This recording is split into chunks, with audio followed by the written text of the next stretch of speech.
A chart, an old woman handed me an envelope and said, "Your husband knew. Read this before Tuesday." When I finally opened it, "Hi, welcome to Family Revenge. I want to share my new story with you." I've lived in this house on Whitaker Street for 34 years, long enough to know every sound it makes. But for 6 months, something was happening here that I didn't understand, and it was hidden in a cup of tea. Right after Sunday service, an old woman stopped me and said, "Your husband knew this day would come. Read this before Tuesday." I drove home to the house he built, where my daughter watched me forget who I was. But when I opened that envelope, I realized what was happening to me was far worse than illness. Thank you for being here, it genuinely means everything. Now tell me something, where in the world are you right now? Drop your city or country below. Let's see how far this story has traveled. Note, some elements of this story are fictional, shaped for narrative and educational purposes. Names and settings are coincidental, but what this story says about people and pain is worth sitting with. A. I have lived in this house on Whitaker Street for 34 years. I know every sound it makes: the oak floors settling after midnight, the back porch door sticking in humid weather, the third step exhaling under your weight like something tired. I know this house the way I know my own hands. But for 6 months, something was happening inside these walls that I did not know at all, and it was happening in a teacup. This particular morning, a Tuesday in October, I was sitting in the wingback chair by the parlor window. The light was coming in gold and low through the live oak out front, the way Savannah light does in the fall, unhurried, almost apologetic, like it knows it isn't staying. The tea Celeste had left on the side table was still warm. I did not drink it. I want to tell you about Clifford first, because nothing that happened makes any sense without him. Clifford Hale was 68 years old when he died, and he was the most careful man I have ever known. Not careful the way cautious people are careful, the way craftsmen are. The way men who build things understand that every joint matters, that the work either holds or it doesn't. He checked the locks before bed every night for 25 years. He kept the gutters clean before the rains came. He wrote things down in dark green journals with a blue fountain pen, small, even letters, one line at a time. I used to tease him about those journals. I wish I had read them sooner. We met at a church potluck in 2000, which is exactly as unglamorous as it sounds, and I will not apologize for it. I was 53. Recently retired from 20 years teaching mathematics at Savannah Arts Academy. He was 56, running a small construction company out of a truck and a filing cabinet. He had a daughter from his first marriage, Celeste, 15 at the time, who carried her mother's maiden name, Marsh, which she had kept since Eleanor's death, who regarded me with the particular cold politeness that is somehow worse than open hostility. We married in 2001 and moved into this house on Whitaker Street, which Clifford had renovated himself over 3 summers. He was proud of it in the quiet way he was proud of most things. You could see it in the way he ran his hand along the porch railing when we came home. Celeste never warmed to me. She was civil reliably, in the way that some people are civil as a form of distance present at holidays, polite on the phone, never unkind enough to cause a scene. Clifford stood between us patiently for 23 years. We were a kind of family, the three of us, even if the seams showed. Clifford died on a Thursday night in September of 2023. He went to sleep beside me and did not wake up. The doctors called it a massive hemorrhagic stroke, fast, they said. Gone before his body understood what was happening. I have held on to that. Some nights it is the only thing I hold on to. He was 68 years old. We had been married 22 years. And just like that, the house on Whitaker Street got very quiet. Celeste arrived 6 days after the funeral with 2 suitcases and a look I had not seen before. Not warmth exactly, but something adjacent to it. She said she did not want me to be alone. She could work remotely, see her therapy patients from the guest room. I said yes. I was 66 years old and I had just lost my husband in his sleep. And yes was the only word I had the energy to form. The tea started in May. Each evening around 8 o'clock after the kitchen was quiet, chamomile and valerian root, she said good for sleep, good for the nerves. It tasted of dried flowers and something else I could not name. I drank it because she made it and because she was a doctor, and because I was grateful to have someone taking care of me. By June, I was forgetting things. Small things at first, the name of a woman from my Sunday school class I had known 15 years, my niece's birthday, where I had set my reading glasses. I mentioned it to Celeste almost in passing. She listened, tilting her head the way doctors do, and scheduled an appointment with a neurologist named Dr. Whitfield. He ran a cognitive assessment. The results, combined with my symptoms and age, were consistent with early-stage Alzheimer's disease. He said it gently. They always do. 2 weeks after the diagnosis, I signed a power of attorney at the kitchen table on a Sunday afternoon. Celeste's pen already uncapped a cup of tea beside the paperwork. Given the diagnosis, she said it made practical sense. I signed it. I trusted her. She was my doctor. She was my family. And the tea had made me soft in a way I did not yet have words for.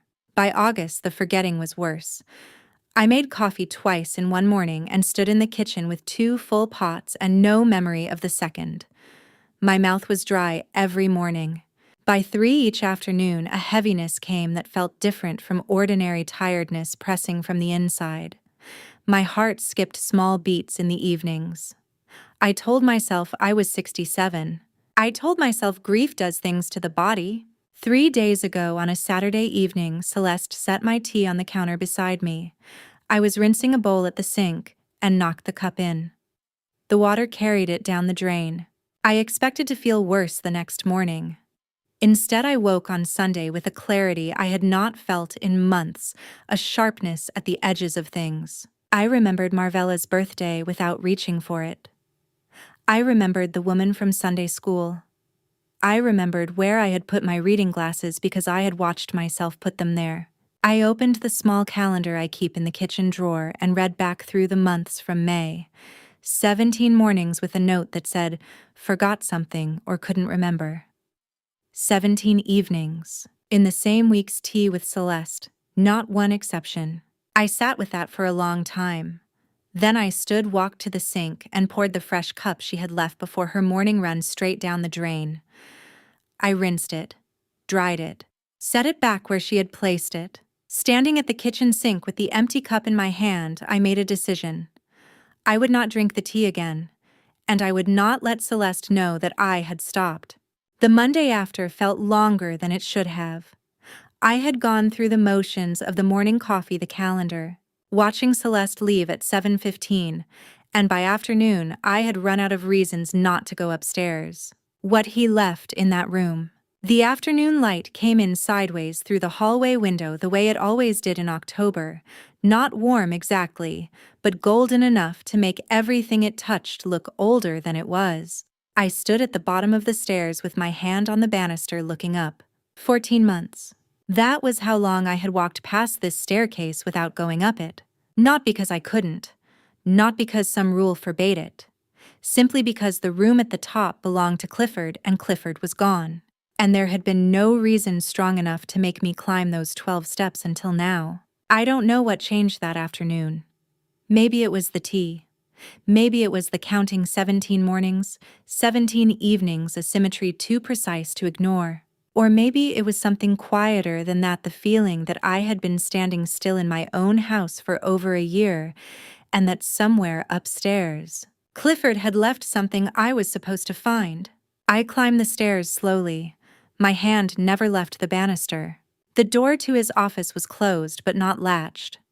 I pushed it open with 2 fingers and the smell reached me before anything else, old paper cedar wood, and the faint ghost of pipe tobacco that had soaked itself so deeply into the walls over 30 years that no amount of airing would ever fully remove it. Clifford had stopped smoking his pipe sometime in the early 2000s, but the room remembered anyway. Everything was exactly as he had left it. The wide oak desk sat beneath the window that overlooked the back garden. His leather chair, dark brown, cracked at both armrests, was pushed in neatly, the way he always left it at the end of the day.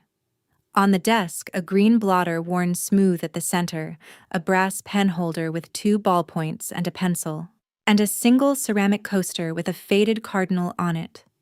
Nothing out of place. Nothing moved. That was Clifford. Clifford's office looked exactly the way Clifford had always looked, everything where it belonged, nothing left to chance.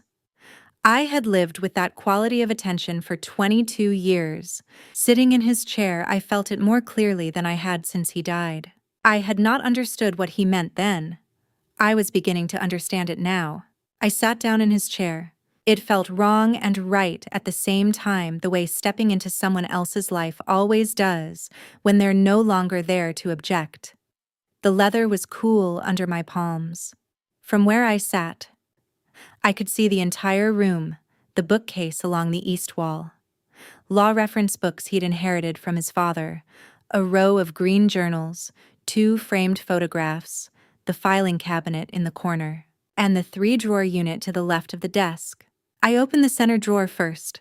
Pens, a ruler, a folded hardware receipt dated 2019, a spare set of keys to the filing cabinet labeled in Clifford's small, even handwriting. Nothing unexpected. The top left drawer held an old checkbook from an account long since closed, a book of stamps, and a notepad with half the pages torn out.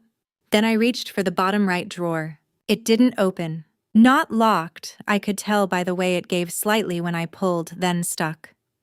The wood had swelled in the summer heat and never quite returned to its proper shape. Savannah does that to old houses.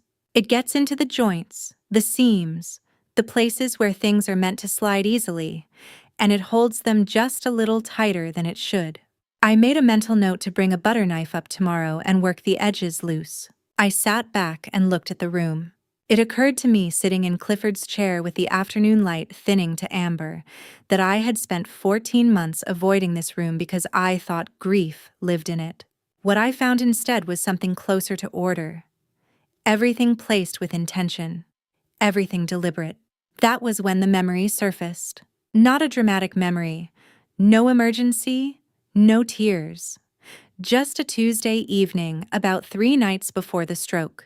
We were in bed, the lamp on his side still on, because he had been reading, and I had already turned mine off. I was almost asleep when he spoke. "Winnie, if Celeste ever does something that frightens you..." He paused.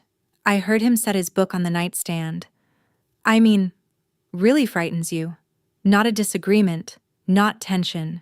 Something that genuinely scares you. Call Hargrove." I opened my eyes. The lawyer. His number is in the address book. Kitchen drawer, under H. He reached over and put his hand on mine the way he had done 10,000 times at that kitchen table, in that car, on that porch. "I've taken care of it. You won't be alone." I had thought he was being dramatic.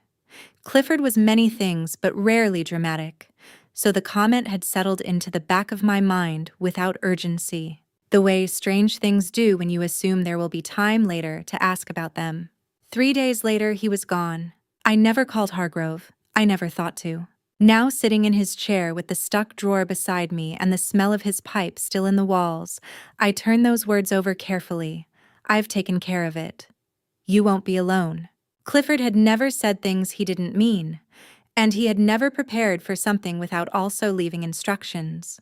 I thought about Eleanor. She had been Clifford's first wife, Celeste's mother, and she had died 20 years ago in an accident in this very house. A fall. I had not been there when it happened, but I had arrived not long after, and the years that followed had been shaped by her absence in ways I was still 2 decades later unable to fully trace. Celeste never called me mother. I had not expected her to. But there was a coldness between us that went beyond stepmother and daughter, a distance that Clifford had always stood in the middle of, bridging with small gestures and careful words, never quite explaining and never fully closing. He had tried once. I knew that much. About 8 years ago, Celeste was in her early 30s, already established in her practice. Clifford had called her and tried to talk about the night Eleanor fell. He wanted her to hear something. He didn't tell me exactly what, only that it didn't go well. She hung up. She didn't speak to him for 2 years. When they finally reconciled, it was on the condition never stated but clearly understood that certain things would not be discussed. Clifford accepted those terms. He was that kind of man, patient in ways that sometimes looked like resignation. He told me once near the end, "She isn't ready to hear it from me. Maybe never." But Eleanor left something that could reach her when the time is right. I had nodded and not pressed him. I wish now that I had. I stood up from the chair and moved to the window. The garden was going yellow and rust at the edges the way it always did in October. The camellia bush Clifford had planted the first year we lived here was still blooming late this year, small white flowers against the dry grass. Behind me, the stuck drawer sat in its frame, holding whatever it held. Clifford has taken care of it, whatever it is. I didn't know yet. But 3 days later, on a Sunday morning, I would walk into the parking lot of First Presbyterian Church on my way to the 11 o'clock service. And a woman I had never met would press an envelope into my hands without explanation and walk away before I could ask her name. And I would begin slowly to understand what he meant. I had sat in the third pew from the front left side at the First Presbyterian Church of Savannah for 26 years.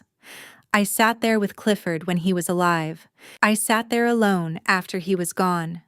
That Sunday, the first cold Sunday morning of November 2024, I had almost not come.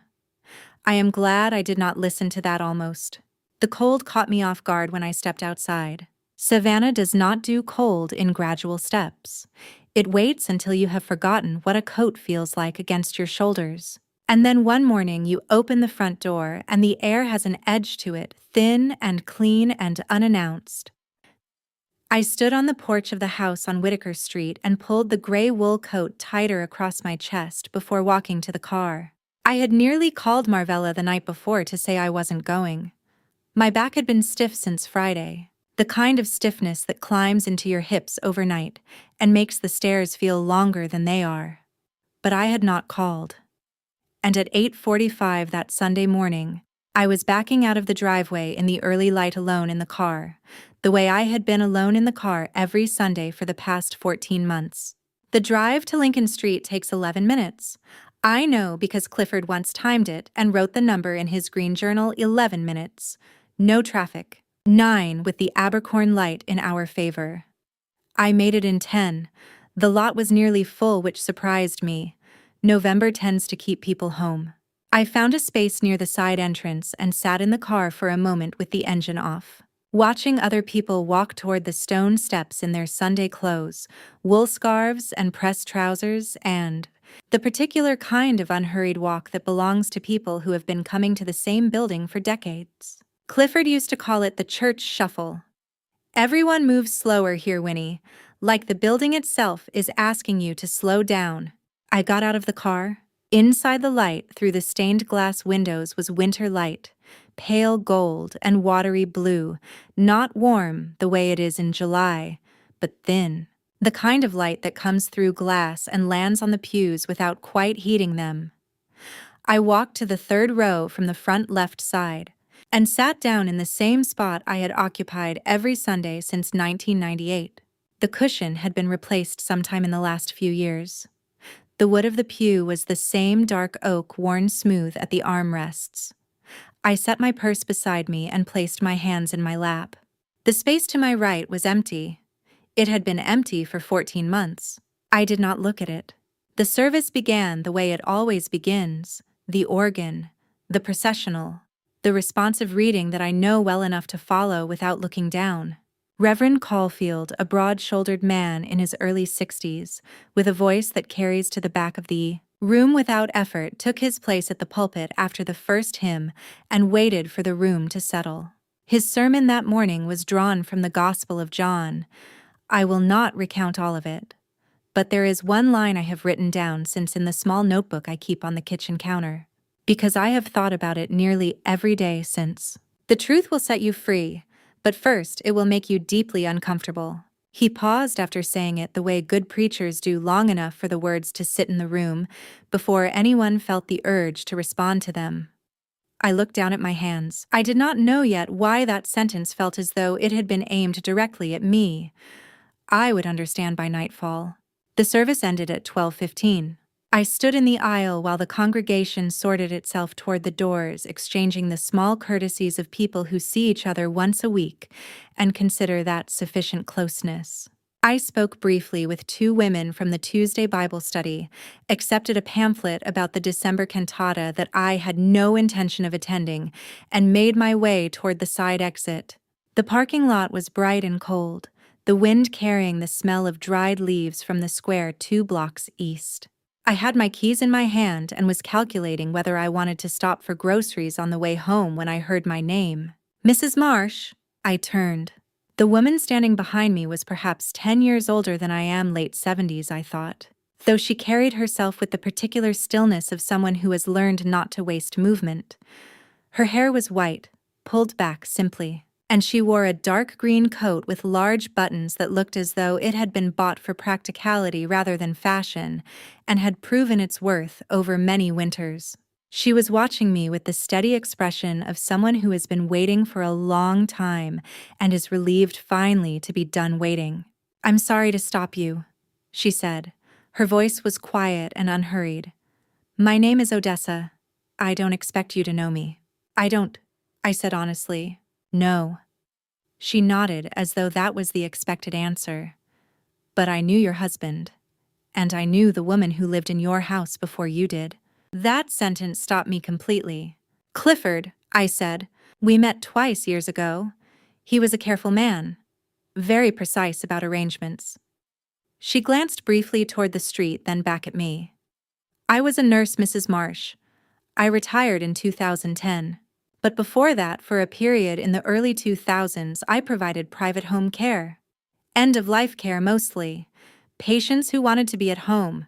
The wind moved between us. I waited. "One of my patients was a woman named Eleanor." She said the name the way people say names that still cost them something, not dramatically but carefully, with a slight weight behind it. I felt my chest tighten in the way it does when something important is approaching, and you cannot yet see its shape. "She was ill for longer than most people knew," Odessa continued. "And in her final weeks she gave me something, an envelope. She was very specific about what I was to do with it." She met my eyes steadily. "She told me, give this to the woman on Whitaker Street when she needs it most. Not before. She won't be able to hear it until she does." I opened my mouth, closed it. "I have carried that envelope for 20 years, Mrs. Marsh," Odessa said. There was no self-pity in her voice, only the plain statement of a fact she had long since made her peace with. "I was not always certain I was waiting for the right moment. But last month, October, I received a message from a young woman named Corliss. She told me it's time." The name landed differently than I expected it to. Corliss. I had not heard that name before. But the way Odessa said it, as though it explained something, made me feel I was supposed to have. Odessa reached into the interior pocket of her green coat and produced a white envelope. It was sealed and slightly worn at the corners, the way things get when they have been stored carefully for a very long time. She held it out to me with both hands, and I took it the same way. Inside the outer envelope, I could feel the shape of a second smaller envelope. Stiff. Sealed separately.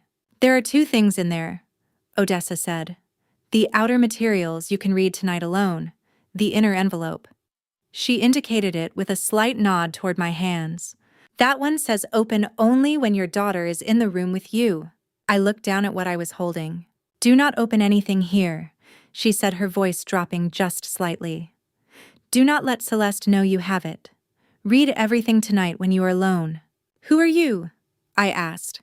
Not accusingly, genuinely. "I am just a woman who made a promise to someone who deserved to have her promises kept," Odessa said.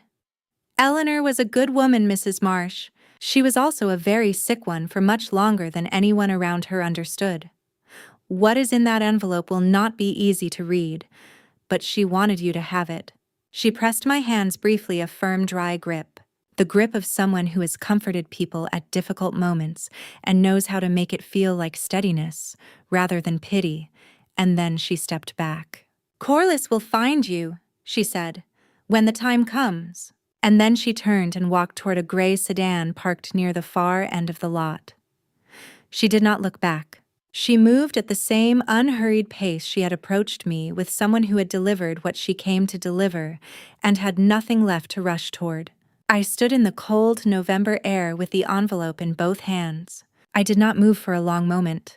Odessa, Eleanor, Clifford, and Corliss, a name I had heard only once spoken in 3 whispered words beside my kitchen sink, 2 weeks before by someone I had not yet been able to explain. 3 names that should not have belonged to the same sentence. 3 names that somehow did. The sedan pulled out of the lot and disappeared around the corner onto Lincoln Street.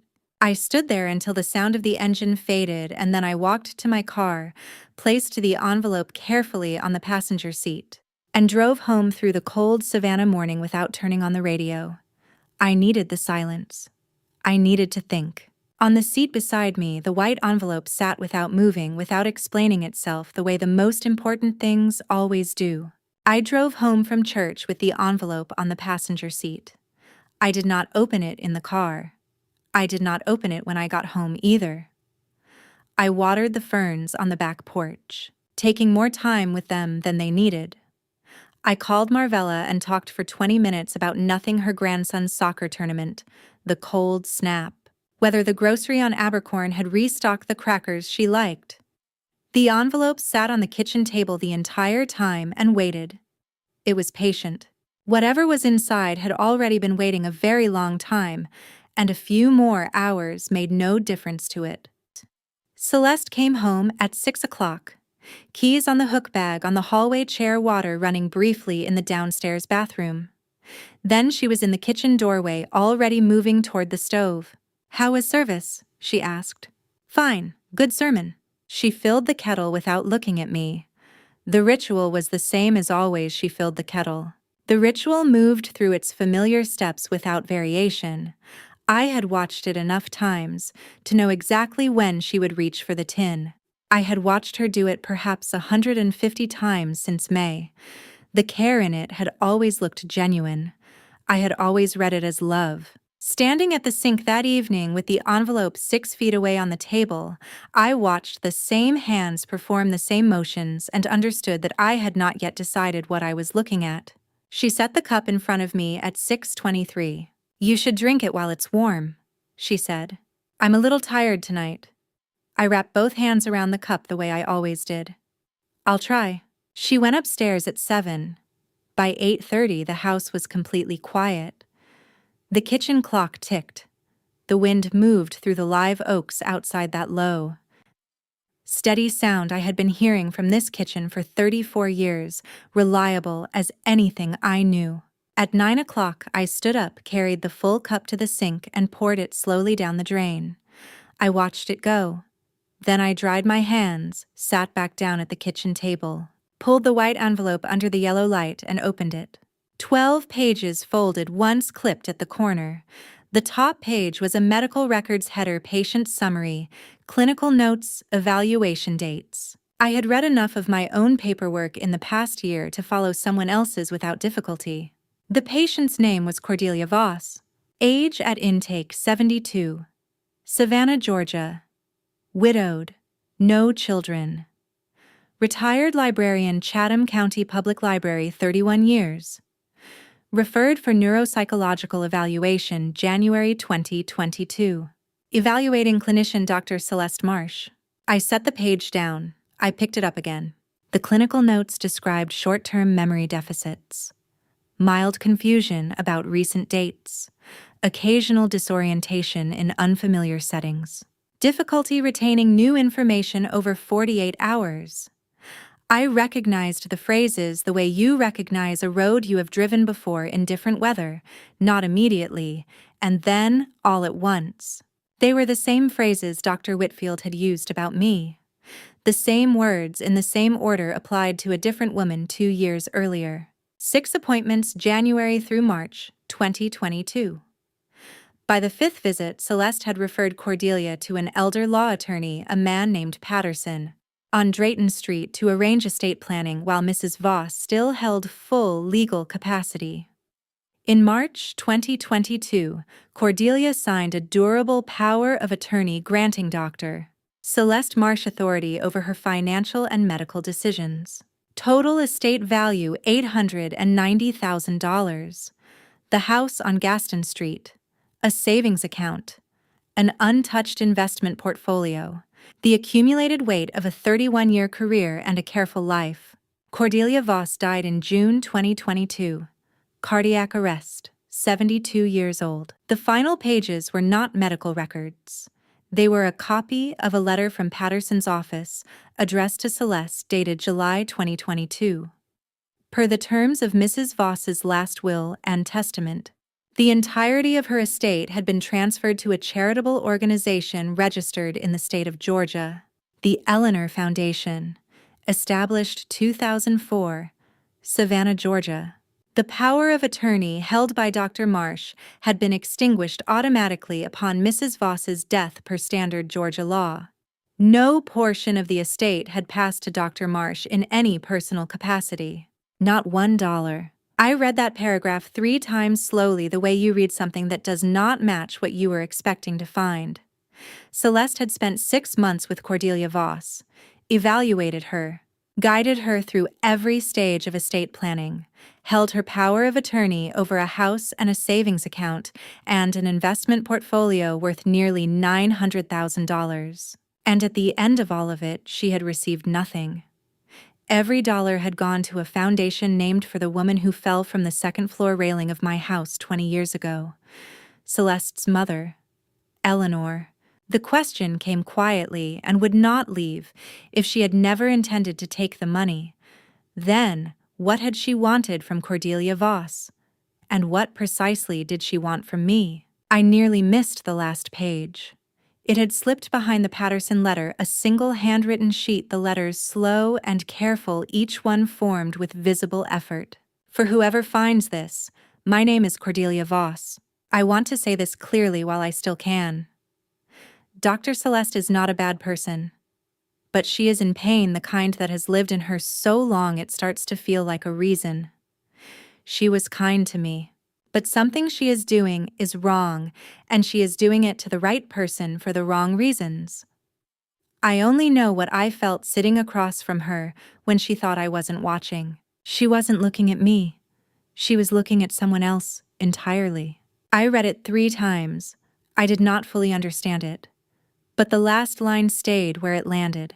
She was looking at someone else entirely.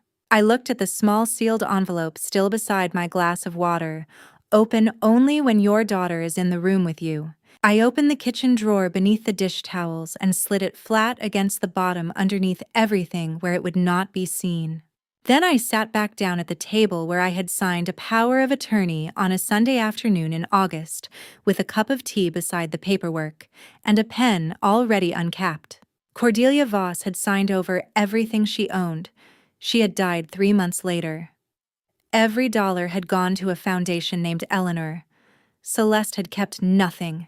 If it was never about the money and it was not the paperwork made that perfectly plain, then what Celeste wanted had no number attached to it. No estate value that could satisfy it. No attorney's letter that could close it out. Something to do with loss. With blame carried so long it had become load-bearing. With a kind of accounting that has nothing to do with dollars, and everything to do with what a person believes they are owed for a grief that was never explained and never resolved. That was the most frightening thing I read all evening. I taught high school mathematics for 20 years. I taught my students that evidence does not care about your feelings, that numbers tell the truth whether you want them to or not. The morning after I read Cordelia's file, I sat at the kitchen table with a small notebook and I began to count. Celeste left the house at 7:15. I heard the familiar sequence in reverse, her footsteps on the stairs, the brief sound of the refrigerator opening and closing the front door, and then the iron gate at the end of the front walk pulling shut with the particular metallic click it has made for as long as I can remember. I waited until the sound of her car engine faded down Whitaker Street. Then I got up, went to the kitchen drawer beside the refrigerator, and took out the small paper calendar I have kept there every year since 1987. I brought it to the table and opened it to May. A retired math teacher does not stop keeping records simply because she is retired. The calendar was small, the kind pharmacies give away in December, and each day's square held 2 or 3 words at most. Appointments, reminders, the occasional notation about weather or phone calls or things I needed to remember. Beginning in May, certain squares held a small letter F in the bottom corner. I had started writing it there when the forgetfulness began a private shorthand, the kind a former teacher defaults to when she wants to track something without making it feel alarming. F for forgot. The word itself had seemed too large to write out each time. I counted the F marks from May through the first week of November. 17. Then I turned back through the same months and counted the evenings where I had written T with C, the notation I had used when Celeste first began the nightly ritual. Back when it seemed like something worth recording because it was a new kindness, a gesture of togetherness I had not expected from her. I counted those marks too. 17. I set the pencil down and looked at the 2 columns of numbers side by side on the notebook page.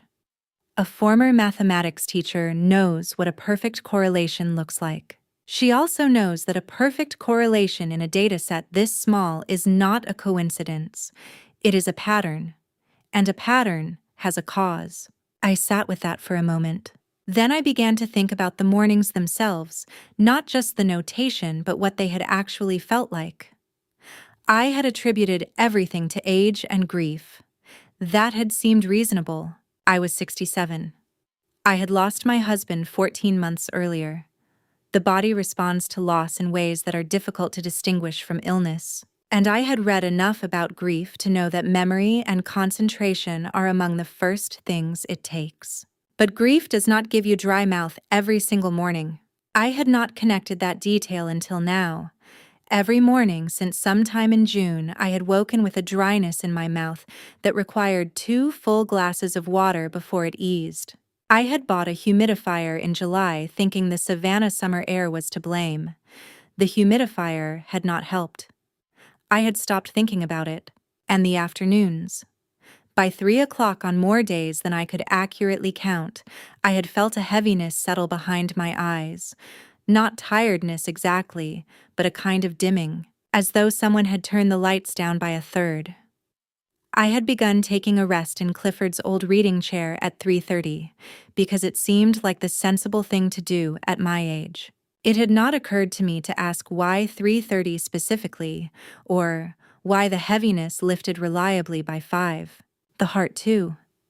There had been mornings, perhaps a dozen, across the past 6 months, when I had noticed my pulse moving with a slight irregularity. Not painful, not alarming, just not quite right, the way a clock sounds when the mechanism is slightly off. I had mentioned it to Celeste once in passing. She had said it was likely benign age-related arrhythmia.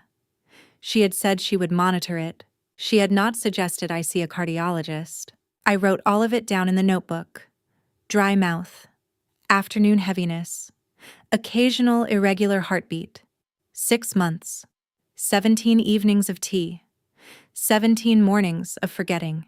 I had not gone to another doctor because the question had never fully formed in my mind. That is the particular insidiousness of it. I now understood not that she had hidden what she was doing, but that she had made it unnecessary for me to look. When the person caring for you is also the person who explains away every symptom, the thought of seeking a second opinion never quite crystallizes.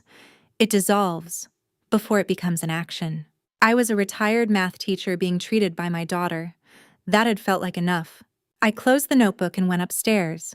Celeste's room was neat in the way it had always been neat, not sterile, but ordered. Nothing left out that didn't belong. I did not turn on the overhead light. The morning coming through the curtains was sufficient. The bathroom cabinet was on the wall above the sink, a mirrored door, white interior, 3 shelves. The top shelf held a prescription bottle with her name on the label, something for migraines, which I already knew about, and a box of antihistamine tablets unopened. The second shelf held her vitamins in a row: D3, magnesium, omega-3, the B complex she had started taking last winter, organized by size smallest to largest. Behind the omega-3 bottle pushed to the back of the second shelf was a small unlabeled glass vial. It was the kind of container that could have come from a compounding pharmacy, not a commercial prescription bottle with a label and a patient name, but a small plain vessel, dark amber glass, the kind used when a preparation is custom-made. Inside, visible through the glass, were pale off-white tablets, oval, approximately the size of a low-dose aspirin, perhaps 20 of them remaining. I did not touch the bottle. I took my phone from my pocket and photographed it where it stood, 3 photographs from different angles close enough to show the color and shape of the tablets clearly. Then I checked that the images had saved. Then I put the phone back in my pocket and stood in the bathroom for a moment, looking at the shelf the way I used to look at a problem on the chalkboard before I knew the solution, with the particular patience of someone who understands that the answer exists, even if she cannot see it yet. I left the bathroom exactly as I had found it. The vial was behind the omega-3 bottle. I made certain of that. Back in the kitchen, I went to the cabinet above the stove where Celeste kept the tea supplies. The tin was on the second shelf, the same one she reached for every evening. The one I had watched her open perhaps 150 times. I lifted the lid. Inside, dried herbs, pale green and brown, a particular blend that had a faint floral smell I had always found pleasant.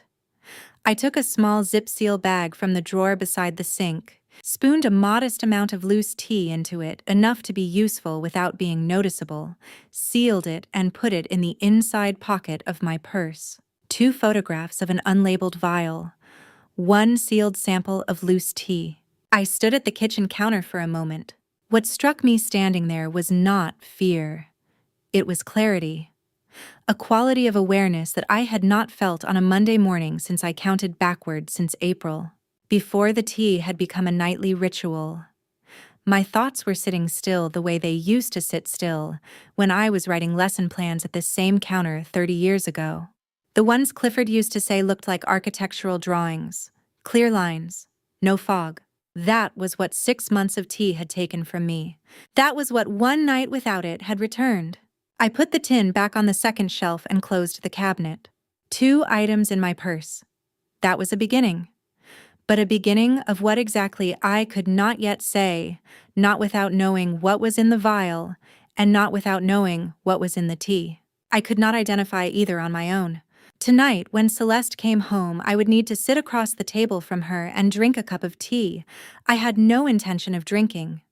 I would need to answer her questions in the measured, slightly vague way I had been answering them for months, not pretending to have forgotten, but not letting her see that I had remembered. 20 years of teaching had taught me many things. One of them was how to maintain a composed expression while keeping close track of what was happening in the room. I was going to need that skill. The hardest part was not pretending to forget. The hardest part was sitting across from Celeste at dinner, watching her watch me, and understanding for the first time the difference between the way a daughter looks at her mother and the way a clinician looks at a subject. Those are 2 entirely different kinds of attention. I know that now. On that Monday evening, I finally understood which one I had been living under. Celeste came home at 6 o'clock, the same as always. I heard the gate, the front door, the bag set down in the hallway. By the time she appeared in the kitchen doorway, I was at the counter with my back to her, rinsing a coffee mug I had already rinsed twice. My phone was on the kitchen table, propped at a slight angle against the ceramic fruit bowl face-up screen, dark, the camera running. I had set it there 40 minutes earlier before she arrived. I had practiced the angle twice, checking that it captured the full width of the table without being obvious. A retired math teacher's instinct: measure twice, then don't look at the ruler again. "You're home early," I said, which was not true but gave me a reason to turn around and look at her directly. Traffic was light. She set her keys on the hook and moved to the stove. "Are you hungry? I can put something together." "I ate a little around 4, I said. "I'm not very hungry tonight." She nodded already, opening the cabinet above the stove. the ceramic pot, the tin of herbs, the 2 measured spoonfuls. The ritual moved through its familiar steps, and I watched it the way I had always watched it, with an expression I hoped still read as mild gratitude. What was different was what I was watching for. She asked me 3 questions during the 40 minutes we sat together at the table. She asked them conversationally lightly, the way questions are asked when they are not supposed to feel like questions. The first had I remembered to call the pharmacy about the refill on my vitamin D. I said I thought I had, then paused, then said I might have forgotten. I was not certain. She wrote something in the small black notebook she kept beside her at the table, the one I had seen before, but had never registered as anything other than a general notepad. She wrote without looking up quickly 2 or 3 words. Then she set the pen down and asked the second question. The second did I remember what day it was. I looked at the window for a moment, a deliberate pause, the kind that signals effort rather than confidence. Monday, I said. Then, I think it's Monday. It is, she said, and smiled. She wrote again. The third, she mentioned the name of our neighbor, 2 houses down, Mrs. Harwell, who had brought over a lemon cake in October, and asked if I had seen her recently. I let the name sit for 3 seconds before I said I couldn't quite place it. I was sorry, I said. I thought I knew who she meant, but the name wasn't coming. She wrote. I drank my tea in small sips, tipping the cup to my lips without letting the liquid pass. It is possible if the cup is warm, and the angle is right, and the other person is busy writing, to spend 20 minutes appearing to drink without swallowing a single mouthful. I had practiced this too in the bathroom that morning with a cup of water. I was not proud of it. I was also not going to apologize for it. The notebook. That was what I kept returning to. A small black notebook, its cover worn at the corners, kept within reach at the table every evening. I had been sitting across from that notebook for months and had never looked at it as anything other than a piece of stationery. Now I understood that it was a record, that whatever she wrote in it was systematic. That the questions she asked were not idle conversation, they were assessment points. She was tracking the progression of something. She was documenting. A clinician logs her observations. A daughter does not bring a notebook to dinner. Corliss arrived at 7 o'clock. I had not been expecting her. The doorbell rang and Celeste rose without particular surprise, the relaxed movement of someone expecting a scheduled visitor, and came back a moment later with a young woman I had not seen before. She was perhaps 32, dark-haired, wearing a plain navy jacket and carrying a soft-sided bag with a medical supply logo on the strap. She moved into the kitchen with the practiced ease of someone familiar with the space. "This is Corliss," Celeste said, setting her empty cup in the sink. "She assists me with some home visits. She'll just be running through a few routine checks." "Of course," I said. "Nice to meet you." Corliss looked at me. It was a brief look, the glance of an introduction lasting perhaps 2 seconds. But, in those 2 seconds, I registered something that I cannot fully explain, except to say that her eyes were not performing the function I expected. When a medical assistant meets a patient, there is a particular quality to the attention professional assessing slightly removed. Corliss was not looking at me that way. She was looking at me the way a person looks at another person they have been thinking about for a long time and are relieved to finally see clearly. I said nothing. I folded my hands in my lap and waited. Celeste's phone rang at 7:23. She looked at the screen, said, "I need to take this," and moved into the hallway. Her voice dropped to the professional register she uses for calls she does not want overheard. Corliss opened the supply bag on the counter and began removing items: a blood pressure cuff, a pulse oximeter, a clipboard. Then she moved to the sink and ran the water, picking up the dishcloth hanging from the oven handle. She began wiping the already clean counter. She did not look at me. When she spoke, it was in a voice calibrated precisely for the distance between us, low enough that it would not carry to the hallway, unhurried enough that it did not sound like urgency. "Don't drink the tea tonight." A pause of 2 seconds, the cloth still moving. "I've been waiting for you to be clear-headed enough to hear this. Then she set the cloth down, turned back to the supply bag, and by the time Celeste's footsteps returned from the hallway, Corliss was writing something on the clipboard and asking me in a normal voice whether I had noticed any changes in my appetite recently. I said I thought my appetite had been about the same. She nodded and wrote that down too. The rest of the evening passed in the careful tempo of a performance mine at least. Celeste sat back down at the table. She asked one more question: had I slept well the night before? I said reasonably well, which was true, which made it the easiest answer of the evening. She wrote it down. Corliss completed her checks: blood pressure, normal; oxygen saturation, normal; pulse slightly elevated, which she noted without comment. She packed the bag, said goodnight with the professional courtesy of someone who has a full schedule, and left. Celeste stood at the window and watched the car pull away. I watched Celeste. She was standing with her arms crossed, not defensively exactly, but contained. The way a person stands when they are calculating something. I recognized the posture. I had stood that way myself, in front of a chalkboard when a class was working through a problem, and I was deciding whether to intervene or let the error develop to its conclusion. She was deciding something. I did not let myself think about what. At 8:45, I said I was tired and would take my tea upstairs. She handed me the cup, still warm, still carrying that faint floral smell I had once found pleasant, and said goodnight. I held it in both hands, careful and steady, and climbed the stairs the way I had been climbing them for months, slowly, without hurrying, the way she expected me to climb them. In the upstairs bathroom, I poured the tea down the sink. Then I sat on the edge of the bed in the dark and let the quiet settle. 3 words and 1 sentence. That was all it had taken. Don't drink the tea tonight. I've been watching since Friday, waiting to see if the clarity held.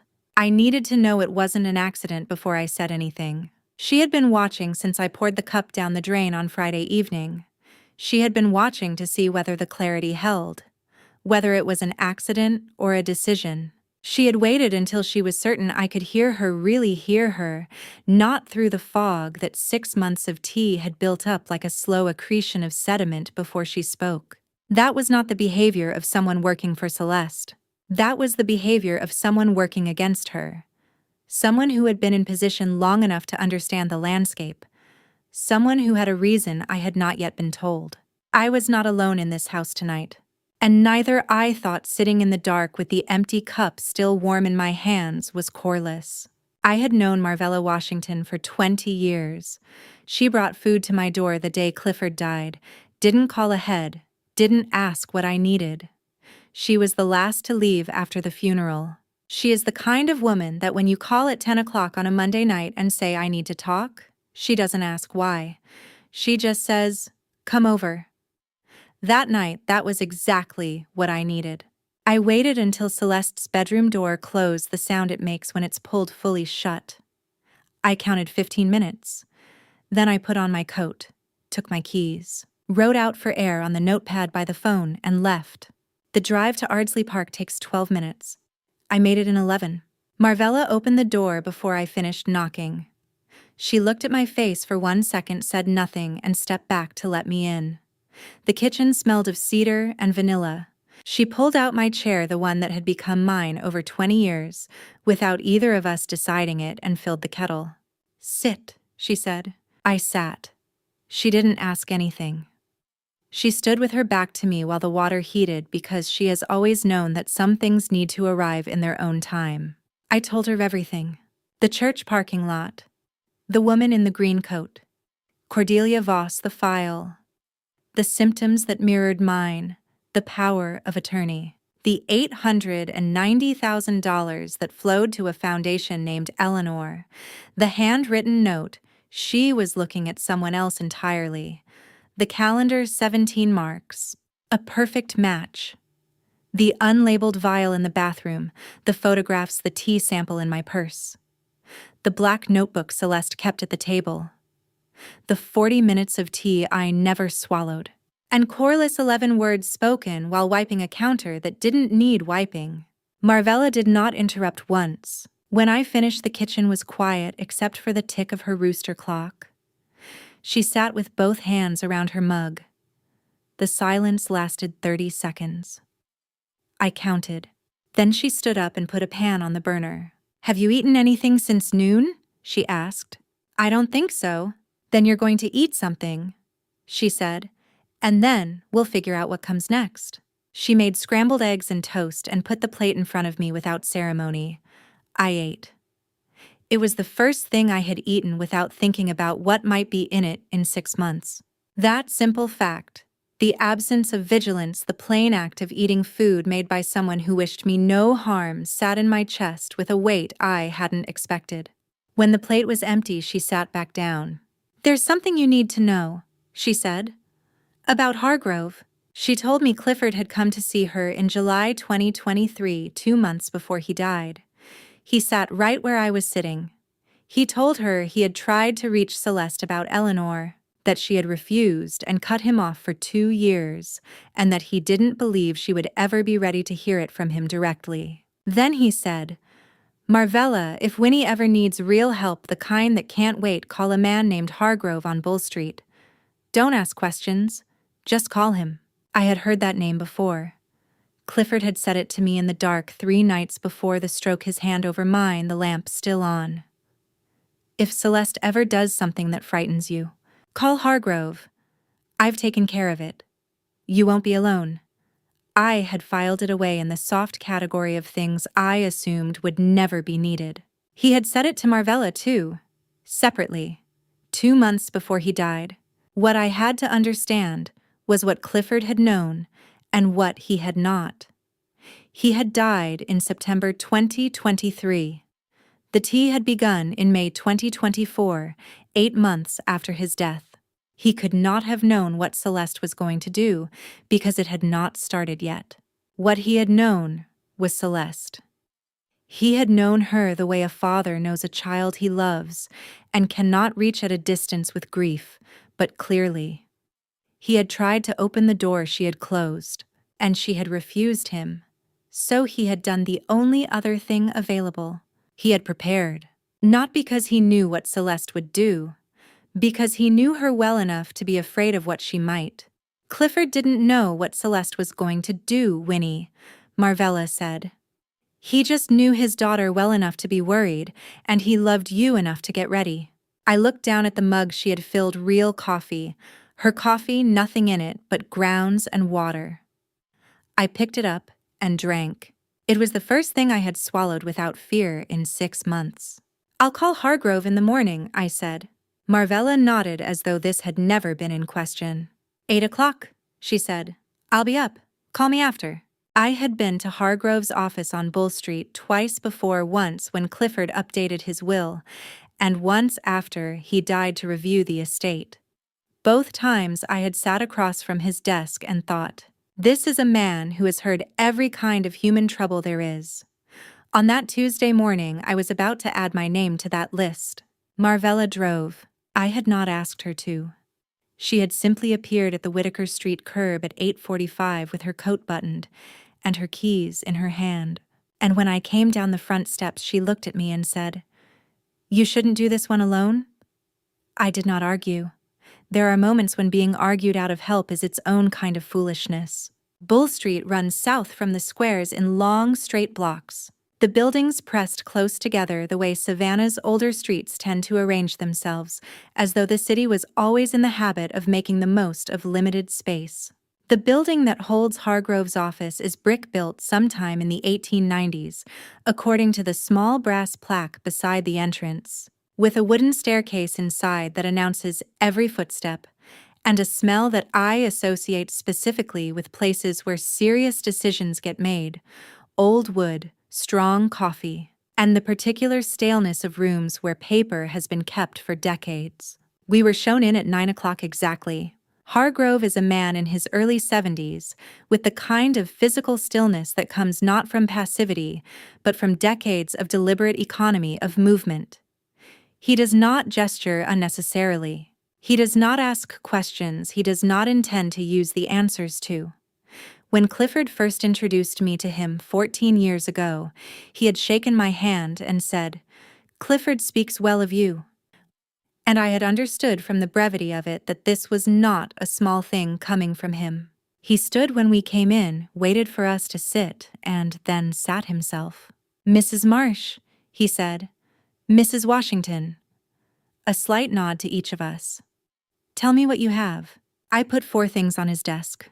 The Cordelia Voss file, 12 pages, the medical records, and the Patterson letter, and the handwritten note at the end. The photographs on my phone, which he examined one by holding the phone at the precise angle that gave him the best light, saying nothing. The zip seal bag with the tea sample, which he set to one side without touching the seal.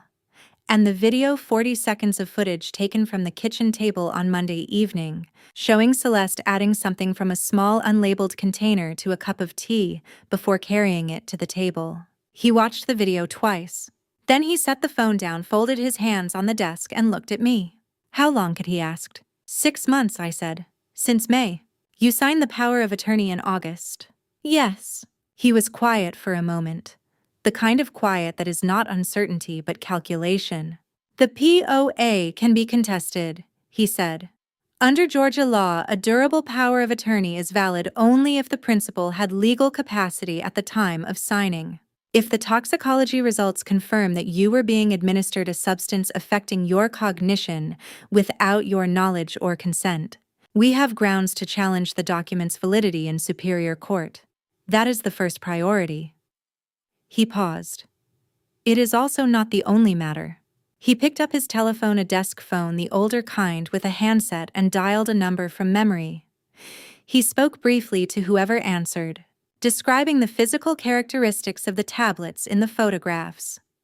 Pale off-white oval, approximately 8 millimeters, unlabeled, amber glass vial, estimated count of 20 remaining. He listened. He said thank you and set the handset down. "They want the physical sample," he said to me. "The description is consistent with 2 or 3 compounds, one of which is a Schedule 4 controlled substance under Georgia law. The tea sample as well." He picked up both items and set them at the corner of his desk. "I'll have a courier take these to the lab this morning. 48-hour expedited analysis." "That's Thursday morning," I said. "Yes." Marvella, who had not spoken since we entered the room, said quietly, "And between now and Thursday." "Between now and Thursday," Hargrove said, "Mrs. Marsh continues her present course. She does not drink the tea. She does not alter her behavior in any way that would signal to Dr. Marsh that anything has changed. She does not contact law enforcement directly." He looked at me. "Can you do that?" "I've been doing it since Saturday," I said. Something in his expression shifted slightly, not quite approval, but the recognition of a relevant fact. He made a note on the yellow legal pad in front of him. Then he set the pen down and looked at me with the particular directness of someone who has decided to say something and has chosen his moment carefully. "Mrs. Marsh Clifford came to see me privately 2 months before he passed. He wasn't certain of anything specific, but Clifford was a careful man, and careful men prepare for possibilities they hope will never become realities." He paused. "What he asked me to hold for him, I'll tell you when the time is right. It isn't yet. What matters now is the lab results." He let that settle. "If the results come back as I expect they will," he continued, "we are no longer discussing a civil matter. Administering a controlled substance to another person without their knowledge or consent with evidence of intent is a criminal offense under Georgia law, felony battery at minimum. Potentially more depending on what the compound turns out to be and what additional evidence establishes about intent." He folded his hands again. "We would be talking about a criminal case." The room was quiet for a moment. Outside, a car moved along Bull Street and its sound faded. "What do I do until Thursday?" I asked. "Go home," he said. "Be ordinary, and call me if anything changes before then." We stood in the entryway of the building afterward, Marvella and I, while the street went about its Tuesday morning business around us, a delivery truck idling at the curb. 2 women in business clothes walking quickly past, the sound of something being repaired, 2 buildings down. The ordinary world moving at its ordinary pace, entirely unaware that any of this was happening. Marvella buttoned her top button against the cold and said nothing, which was the right thing to say. I thought about the small sealed envelope in the kitchen drawer on Whitaker Street. Open only when your daughter is in the room with you. I had been carrying the weight of that instruction since Sunday. 3 days of knowing it was there, and not yet knowing what it held. Hargrove had said Thursday morning 48 hours for the expedited panel, and then whatever came next would begin to take shape. I did not know yet that Thursday would arrive ahead of schedule, that the shape of what came next was already moving toward me, and that by the time it arrived, I would not be the one who chose the moment. I drove home from Bull Street with Hargrove's voice still in my head. Something about careful men and the preparations they make for futures they hope never arrive.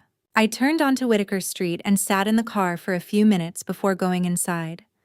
The house was empty, and for the first time in 14 months, I walked upstairs and sat in Clifford's office. Not to look for anything, only to sit where he used to sit. And that was when I let myself think about Eleanor for the first time in 20 years. It was February, 20 years ago. Clifford was in Atlanta on business. Eleanor and I were alone in the house with Celeste, who was 7 and had gone to bed at 8:30. Eleanor and I had never been easy with each other. She was Clifford's first wife. I was the woman who came after, but we had managed the evening the way we always did, politely, separately, without incident. I went to bed around 11. I woke to a sound at 20 past midnight. Not a crash. Something more like a scrape, the kind that arrives in a sleeping house already wrong, already carrying the knowledge that it should not be happening. I got up. The hallway was dark except for the nightlight at the far end. I stepped out and looked toward the landing. Eleanor was standing on the railing, not beside it, on it. She had climbed up onto the wide oak rail of the second-floor landing, the section that runs along the open edge above the foyer, and she was standing with her back against the newel post, her fingers wrapped around it behind her. White nightgown, hair loose, looking down at the foyer floor 12 feet below, with an expression I did not have a name for then, and do not have one for now. Eleanor had been unwell for a long time. Not tired, not sad genuinely, severely unwell in a way Clifford had managed and shielded for years.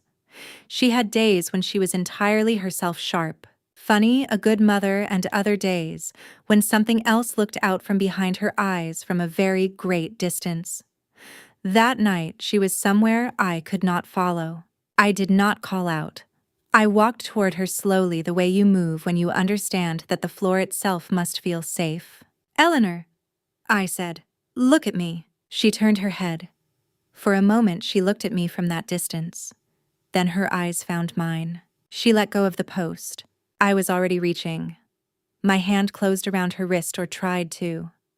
She was small, and the movement was faster than I had prepared for, and what I had was not a grip, but a glancing contact. Fingers against forearm, and then she was falling, and my hand was empty. The sound she made when she hit the foyer floor is not something I will describe. I ran for the stairs. At the bottom I saw Celeste. She was standing at the far end of the hallway, 7 years old, in a white nightgown that matched her mother's feet, bare on the floor.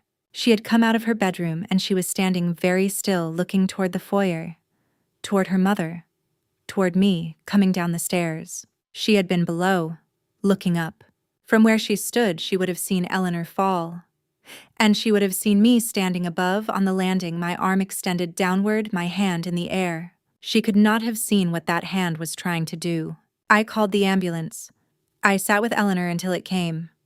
I carried Celeste back to her room and stayed until she slept. I did not sleep myself. Eleanor died at Savannah Memorial Hospital at 4:17 in the morning. Traumatic brain injury. She was 34 years old. 3 days after Clifford came home, he sat across from me at the kitchen table and said, "Eleanor had been sick for a long time, Winnie. What happened is not your fault. But I need to ask something of you. Please don't ever tell Celeste about her mother's illness. I don't want her growing up thinking Eleanor was broken. Let her remember Eleanor on her best days." I said yes. Of course I said yes. He was a grieving father asking a reasonable thing, and I loved him, and it had seemed like the most straightforward act of care in the world. I did not know that I was making a promise that would cost more than either of us understood. I sat in his chair now 20 years later with the November light lying flat across the floor.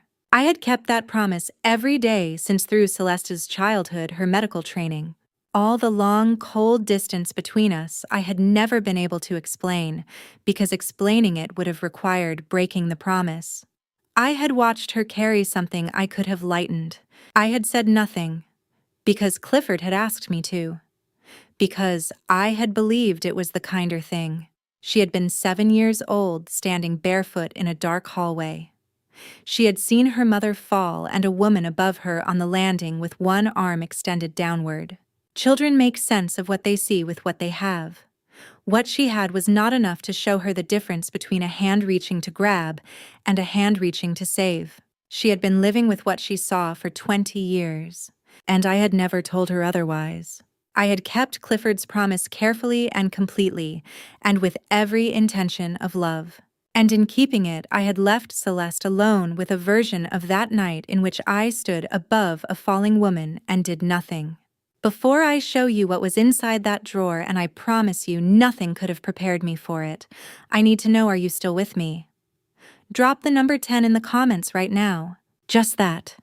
It tells me you're here, and it means more than you know. A gentle note: the story continuing from here contains some fictional elements crafted for reflection and storytelling. If that's not what you're looking for right now, no judgment at all. You're welcome to step away and come back when you're ready. I had spent 20 years telling myself that Celeste was only 7 years old and could not have understood what she saw. I told myself that because the alternative that she had seen enough to build 20 years of hatred on was something I could not accept and still go on living in this house. That Tuesday afternoon in Clifford's study, the stuck drawer finally gave, and I could not tell myself anything anymore. The light had shifted while I sat in Clifford's chair. The morning angle was gone. The afternoon had brought a longer, lower light and a chill that had crept into the room without my noticing. I stood to leave. My hand brushed the face of the bottom right drawer, and without thinking, I pulled. It opened. The afternoon cold had contracted the wood just enough. Inside one item, a manila envelope old enough to have gone the color of weak tea, sealed with a metal clasp that had been opened and reclosed more than once. I sat back down and opened it. The first thing inside was a folded document, several pages, hospital weight paper, a letterhead I recognized: Savannah Memorial Hospital Department of Psychiatric Services, Eleanor's name, her date of birth. Bipolar disorder type 1. Multiple admissions. The earliest record dated 11 years before Celeste was born. Severe manic episodes, periods of psychosis. 2 hospitalizations before she met Clifford. The notes described longer, stable periods in Celeste's early childhood and a deterioration in the final 2 years of her life. I had known Eleanor was unwell. I had not known there was a name for it this thoroughly documented, or that it went back this far. Clifford had known all of it. Behind the hospital records was a small piece of pale blue notepaper, Clifford's desk memo paper, his dark blue ink, 4 lines. Celeste went to the hospital and requested Eleanor's medical records. November last year. She found them. She has read them. I don't know what to do with this. November last year.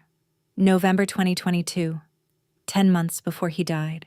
He had known for 10 months that Celeste had the file, that she had read the diagnosis, the hospitalizations, the clinical language that explained exactly what kind of night that February night had been. And he had written 4 lines, folded the paper behind the records, put it in the drawer, and died without resolving it. I looked back into the envelope. One more thing pressed flat at the back, a sheet of ruled notebook paper. The lines had nearly faded. The paper had been folded and unfolded so many times the creases were soft. The intersections nearly worn through. The handwriting was large and uneven, a child's careful best effort, some letters reversed pencil pressed hard into the page. "Daddy, Why did that lady push Mommy? No date, no signature. Clifford had kept this in the same drawer as Eleanor's medical records and his own 4-line note. He had not answered it, or if he had not kept the answer. Only the question. I held the paper the way you hold something that has been handled so many times it has become fragile. Celeste had gone to the hospital as an adult, a trained psychologist fully capable of reading a psychiatric file, and she had requested her mother's records and read every page. She had read the diagnosis. She had read the clinical language describing exactly what Eleanor's illness looked like on its worst nights. And she had continued anyway. Not because she didn't know. Because 20 years of grief built around a belief does not dissolve when contradicting evidence arrives. The mind that has organized itself around a wound built its choices, its identity. Its entire professional framework around the explanation that wound provides does not simply release that explanation because the facts suggest otherwise. She had found the truth. She had read it on hospital letterhead. And she had decided, not consciously perhaps, but with the full weight of 20 years behind it, that it was not enough. That was not stupidity. That was not simple denial. That was the particular human need for truth to arrive, in a form the heart can receive, not just a form the mind can process. She had not been ready, not from a file alone, not from a diagnosis on paper. What I understood sitting in Clifford's chair with that child's question in my hands was this. In 20 years, no one had ever sat down with the 7-year-old who wrote this note and told her what actually happened on that landing. Not Clifford. He had made a promise that kept him silent and died before he found a way around it. Not me. I had made the same promise and kept it and called it kindness. Not anyone. The child who wrote, "Why did that lady push?" Mommy had grown into an adult who found a hospital file and stood alone at the intersection of two contradictory things, the record and the memory, with no one to say, "Here is what you did not see. Here is what the hand was doing." I set the paper down carefully. The way you set down something that has been broken for a long time, and you are only now beginning to understand the shape of the pieces. Then I noticed my phone on the desk. The photographs were still in the camera roll. The tea sample was already with Hargrove's courier.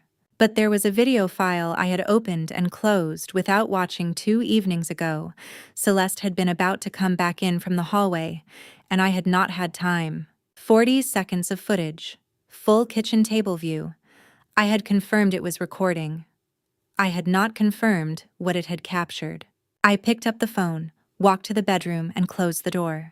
I had placed the phone on the kitchen table that Monday evening because I am a woman who taught mathematics for 20 years, and I believe in documentation. I had expected to see Celeste put something in my tea. What I had not expected was how calm she would look doing it, how practiced, as though she had done it enough times that it had become as ordinary as turning off a light. I told Celeste at 8:45 that I had a headache and was going to bed early. She looked up from her laptop at the kitchen table and said she hoped I would feel better. She said it with the same measured care she brought to everything, and I said thank you, and I went upstairs. I did not turn on the bedroom light. I sat on the edge of the bed in the dark and held the phone in both hands the way you hold something you are not entirely sure you want to open. Through the wall I could hear Celeste's keyboard, a steady, unhurried sound, the sound of someone who intends to work for several more hours and sees no reason to rush. I opened the video file. The footage was 40 seconds long, shot from the angle I had set the ceramic fruit bowl at the far left edge of the frame, the stove and cabinets along the back wall, the full width of the kitchen table in the center. The timestamp in the lower corner showed Monday evening, the date, and time confirming it was the recording I had made. The first 3 minutes and 40 seconds showed nothing remarkable. The kitchen empty, the table, the kettle on the stove. Then Celeste walked into frame. She was carrying the ceramic pot from the second shelf and the tin of herbs from its place to the left of the stove. She set them on the counter with her back partly to the camera. I watched her measure 2 spoonfuls of loose tea into the pot, fill it from the kettle, and set it to steep. All of it exactly as I had watched it perhaps 150 times. Then at the 4-minute mark she did something different.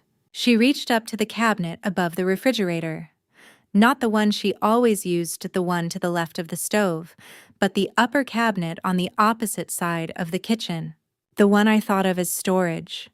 The one that held the spare coffee filters and the box of birthday candles and things that did not have a better place.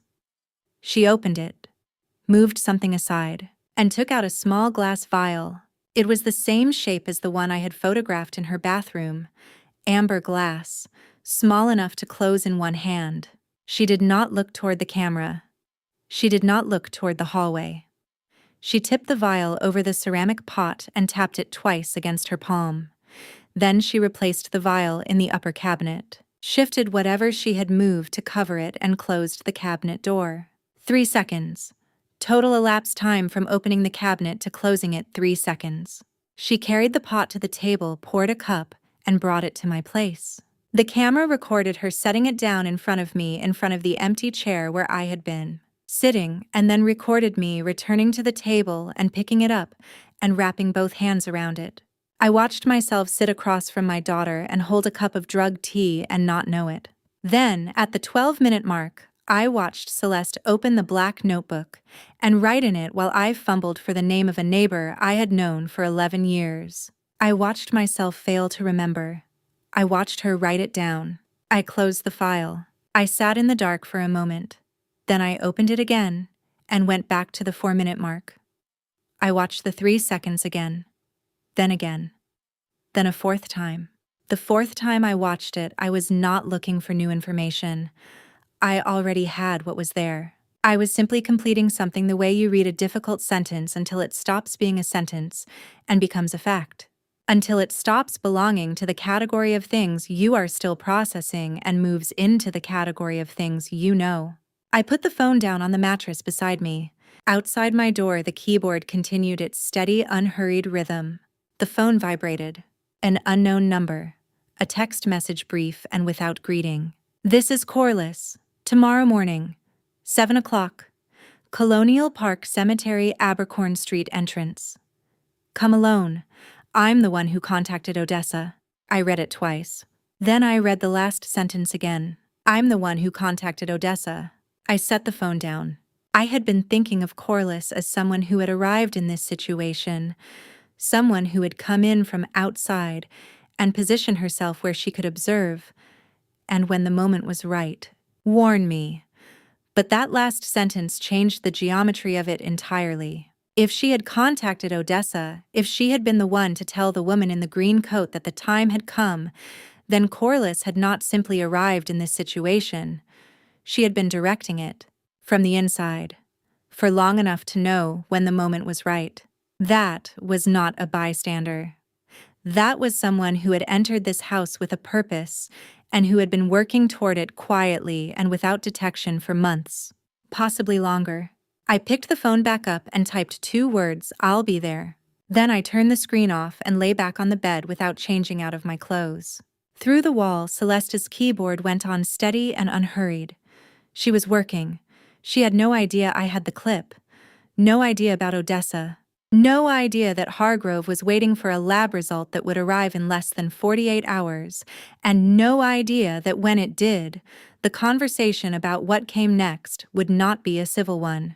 And she had no idea that in the morning at 7 o'clock in the cold, at the Abercorn Street entrance to Colonial Park Cemetery, I was going to find out exactly who Corliss was and why she had been inside this house for however long she had been inside it, working toward whatever she had been working toward. I lay in the dark and listened to the keyboard through the wall. It sounded in the quiet like someone keeping time. Before I tell you what Corliss said to me in that cemetery, the thing that changed everything, the thing that finally gave a name to what Celeste had been planning all along, I want to ask you something. Comment the word waiting if you've been here from the beginning, because what comes next is the moment this whole story has been building toward. One more thing before we continue. Parts of what follows involve fictional elements added to help carry the story forward. It may not reflect every detail as it happened, but the truth at the center of it is something I lived. If this type of storytelling isn't for you, this is a natural place to pause.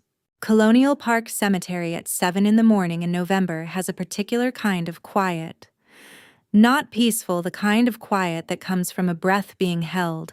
I parked on Abercorn Street and walked through the iron gate past graves from the 1700s, the stones tilted at angles that centuries of savanna humidity had made permanent.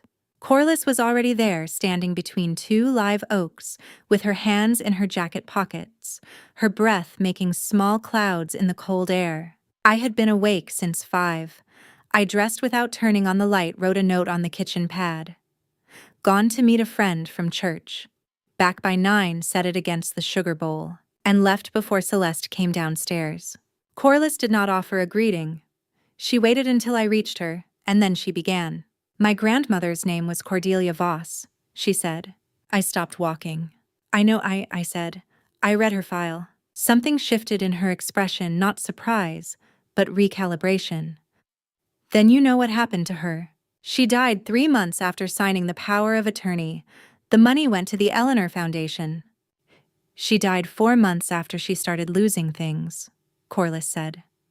Her keys, her medication, what she had for breakfast. She thought she was getting old. She paused. She wasn't getting old. She was being helped along. A mockingbird called twice somewhere inside the cemetery and went silent. I found out after she died, Corliss continued. The progression of her symptoms didn't match early dementia. It matched something chemical. But she was gone, and I had nothing I could prove. She looked at me. So I applied to work for Dr. Marsh. 3 years ago. You went in on purpose, I said. I told myself I'd stay until I had something concrete. In July, this past July, I saw Celeste take a vial from the upper kitchen cabinet and add something to the tea before she brought it to you. She held my gaze, but I hadn't recorded it. The vial went back in the cabinet. If I had gone to the police that morning, it would have been my word against a licensed psychologist with a documented Alzheimer's patient in her care. I would have been dismissed. I would have lost my position. And whatever she was doing to you would have continued with no one watching from the inside. So you waited, I said. I photographed every page of the observation notebook. Every entry dates symptoms, her notations. She reached into her jacket and produced a folded envelope. Copies. For you. I took it. I contacted Odessa in October. She said. I had tracked her down the year before. I knew Eleanor had a nurse in her final months. When I found Odessa, she told me about the envelope Eleanor had given her. She had been waiting 20 years for the right moment. I told her it had arrived. A pause. She asked how I knew. I told her I was watching from the inside, and that when the person I was watching for was clear-headed enough to act, I would tell her. You were waiting for me to be alert enough, I said. You poured the tea down the sink on a Friday evening in late October. I saw you do it. The next morning, something had come back in the way you moved, the way you spoke. You were present in a way you hadn't been in months. She met my eyes. That was when I called Odessa. 3 years. She had given 3 years to this, working from inside the household of the woman she believed had caused her grandmother's death, waiting for a moment she couldn't predict. I let that sit for a moment. Then I said, "Tell me about the guardianship." She reached into her other pocket and placed a folded sheet of paper flat on top of the nearest grave marker, a wide, low stone, its inscription worn, nearly smooth. Petition for Emergency Guardianship, Superior Court of Chatham County, State of Georgia. Petitioner Dr. Celeste Marsh. Respondent Winifred Marsh. Hearing date Friday, 10 o'clock in the morning. I read through it. The petition cited documented Alzheimer's diagnosis, 6 months of recorded cognitive decline, inability to manage financial and medical affairs, risk of self-harm through unsupervised decisions.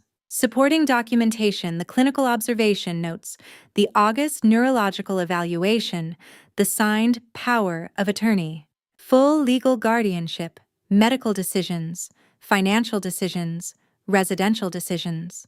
With guardianship granted, Celeste could place me in a memory care facility. She could sell the house on Whitaker Street. She could cut off contact with anyone outside my approved care structure. I stood at the grave marker and looked at the document for a long time. She never wanted the money, I said. Corliss shook her head. She never wanted the money. She wanted you to disappear the way her mother disappeared. Slowly. Legally. With paperwork. She paused. Eleanor lost herself to an illness she didn't choose.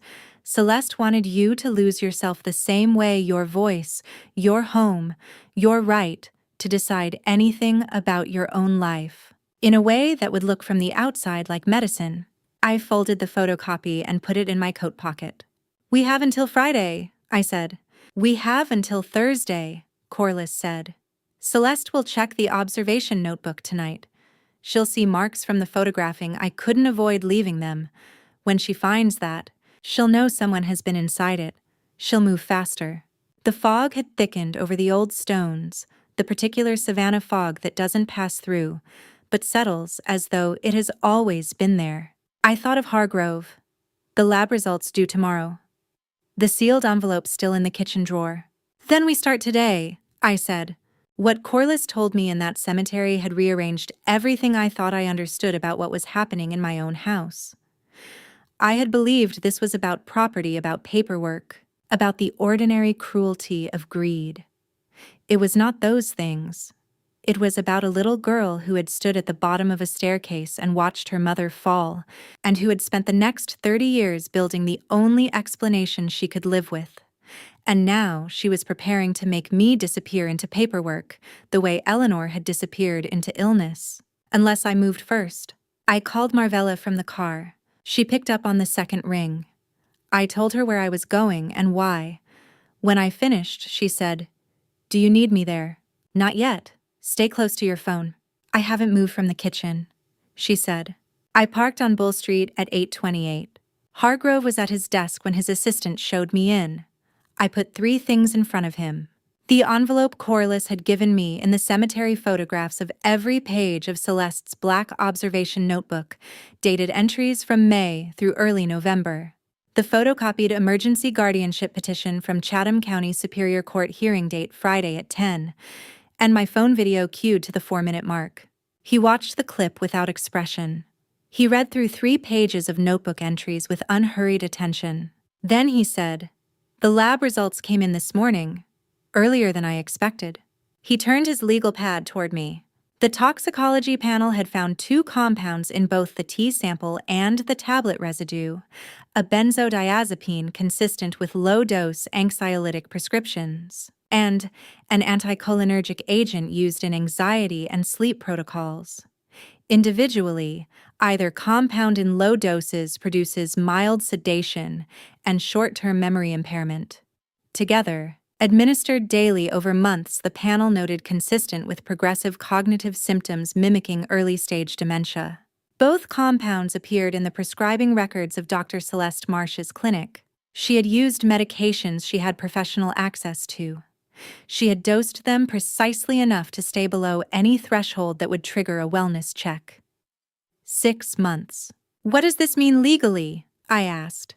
Administering a controlled substance without knowledge or consent with evidence of intent and sustained duration. Aggravated assault under Georgia Code, Section 16-5-21. A felony, 1 to 20 years. He paused. It also voids the power of attorney you signed in August. Georgia law requires legal capacity at the time of signing. The toxicology report establishes you were under cognitive impairing substances throughout that period. The document is void. And the guardianship petition? I will file a response with the court today. Toxicology report video notebook documentation. The petition is built on a fraudulent medical record. The court will not grant it. He picked up his desk phone. "I'm contacting the Savannah Police Department now with your permission." "Yes," I said. He made the call from his desk, concise and precise. When he set the phone down, he said, "They will move tomorrow morning. Early. Not tonight. They need the evening to process the lab report and prepare the warrant." He looked at me steadily. "Go home. Be ordinary. If Celeste's behavior changes in any significant way tonight, call me directly, any hour. Celeste's car was in the driveway when I got home. She was home early. She was at the kitchen table with her laptop open. She looked up when I came in. The smile was there, measured appropriate, the same smile she brought to everything. But behind it, in her eyes, something had shifted. "You were out early," she said. "Coffee with a friend from church. Stop by Marvella's after." I set my purse on the counter. "I didn't think you'd be home until this evening. I rearranged my afternoon." A pause. "Is everything all right?" "I'm a little tired, but fine." She nodded. She closed the laptop partway. Not all the way, just enough to change the angle of the screen, and looked at me for 1 second longer than was necessary. Then she said she would make tea later. I said that sounded fine.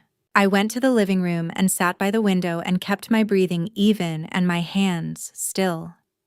In the kitchen, I heard the laptop close fully. Her chair. Her footsteps on the stairs. I did not move until I heard her door close. That evening, she made the tea the way she always made it. Same pot, same tin, same 2 spoonfuls. She brought the cup to me with the same composed attention she had brought to it for 6 months. And I took it in both hands and said thank you. I said I was tired and would take it upstairs. I poured it down the bathroom sink. Then I sat on the edge of the bed with my phone in my hand. If her behavior changes tonight, call me. Any hour. I thought about the laptop closing by degrees, the smile that did not reach far enough into her eyes.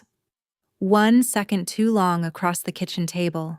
A person who is calculating something closes a laptop by degrees. I lay back on the bed without changing out of my clothes and listened to the house. Celeste's light was still on. I could see the thin line of it under the door at the end of the hall. She was awake. She was thinking. "Tomorrow morning," Hargrove had said. I held the phone against my chest and waited for the night to move. My bedroom door opened at 9:15 on that Wednesday night. I had not locked it. There is no lock on the inside. I had forgotten that. In 34 years of living in this house, I had never needed to lock a bedroom door from within. That is the kind of person I had believed I was living with. I was wrong. I was still lying on the bed with my phone when the knock came. It was a single knock, measured, unhurried, the kind that does not ask permission so much as announce. I sat up. The thin line of light was gone from under Celeste's door at the end of the hall. She had come to mine instead. "Come in," I said, because there was nothing else to say. She opened the door and stepped inside and closed it behind her. She was dressed not in nightclothes, but in the same dark slacks and collared shirt she had worn at dinner, which meant she had not been preparing for sleep. She was carrying a thin manila folder against her side. She crossed the room without speaking and sat down in the small reading chair in the corner, the one I use on the rare mornings when I wake too early and don't want to go downstairs. She set the folder across her knees. She was not smiling. This was the first time in 6 months I had seen her face without the smile. She did not begin with questions. She reached into the folder and removed her phone.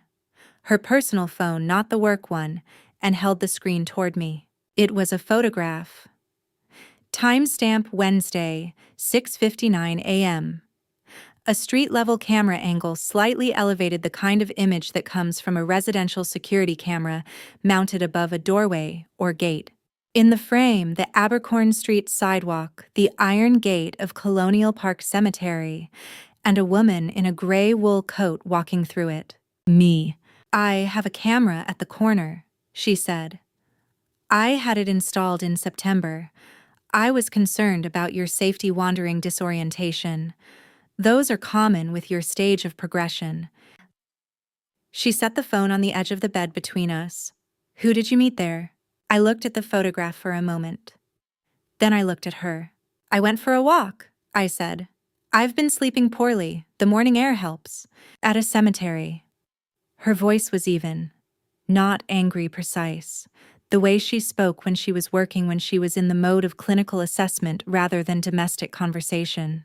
"Before 7 in the morning. I find it peaceful." She looked at me for a long moment. Then she said, "Corliss didn't come in today.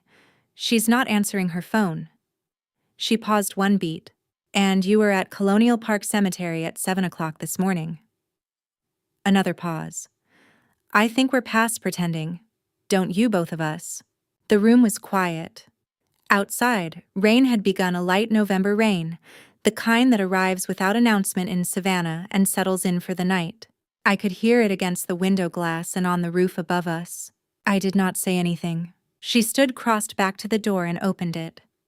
She stepped into the hallway. The door swung closed.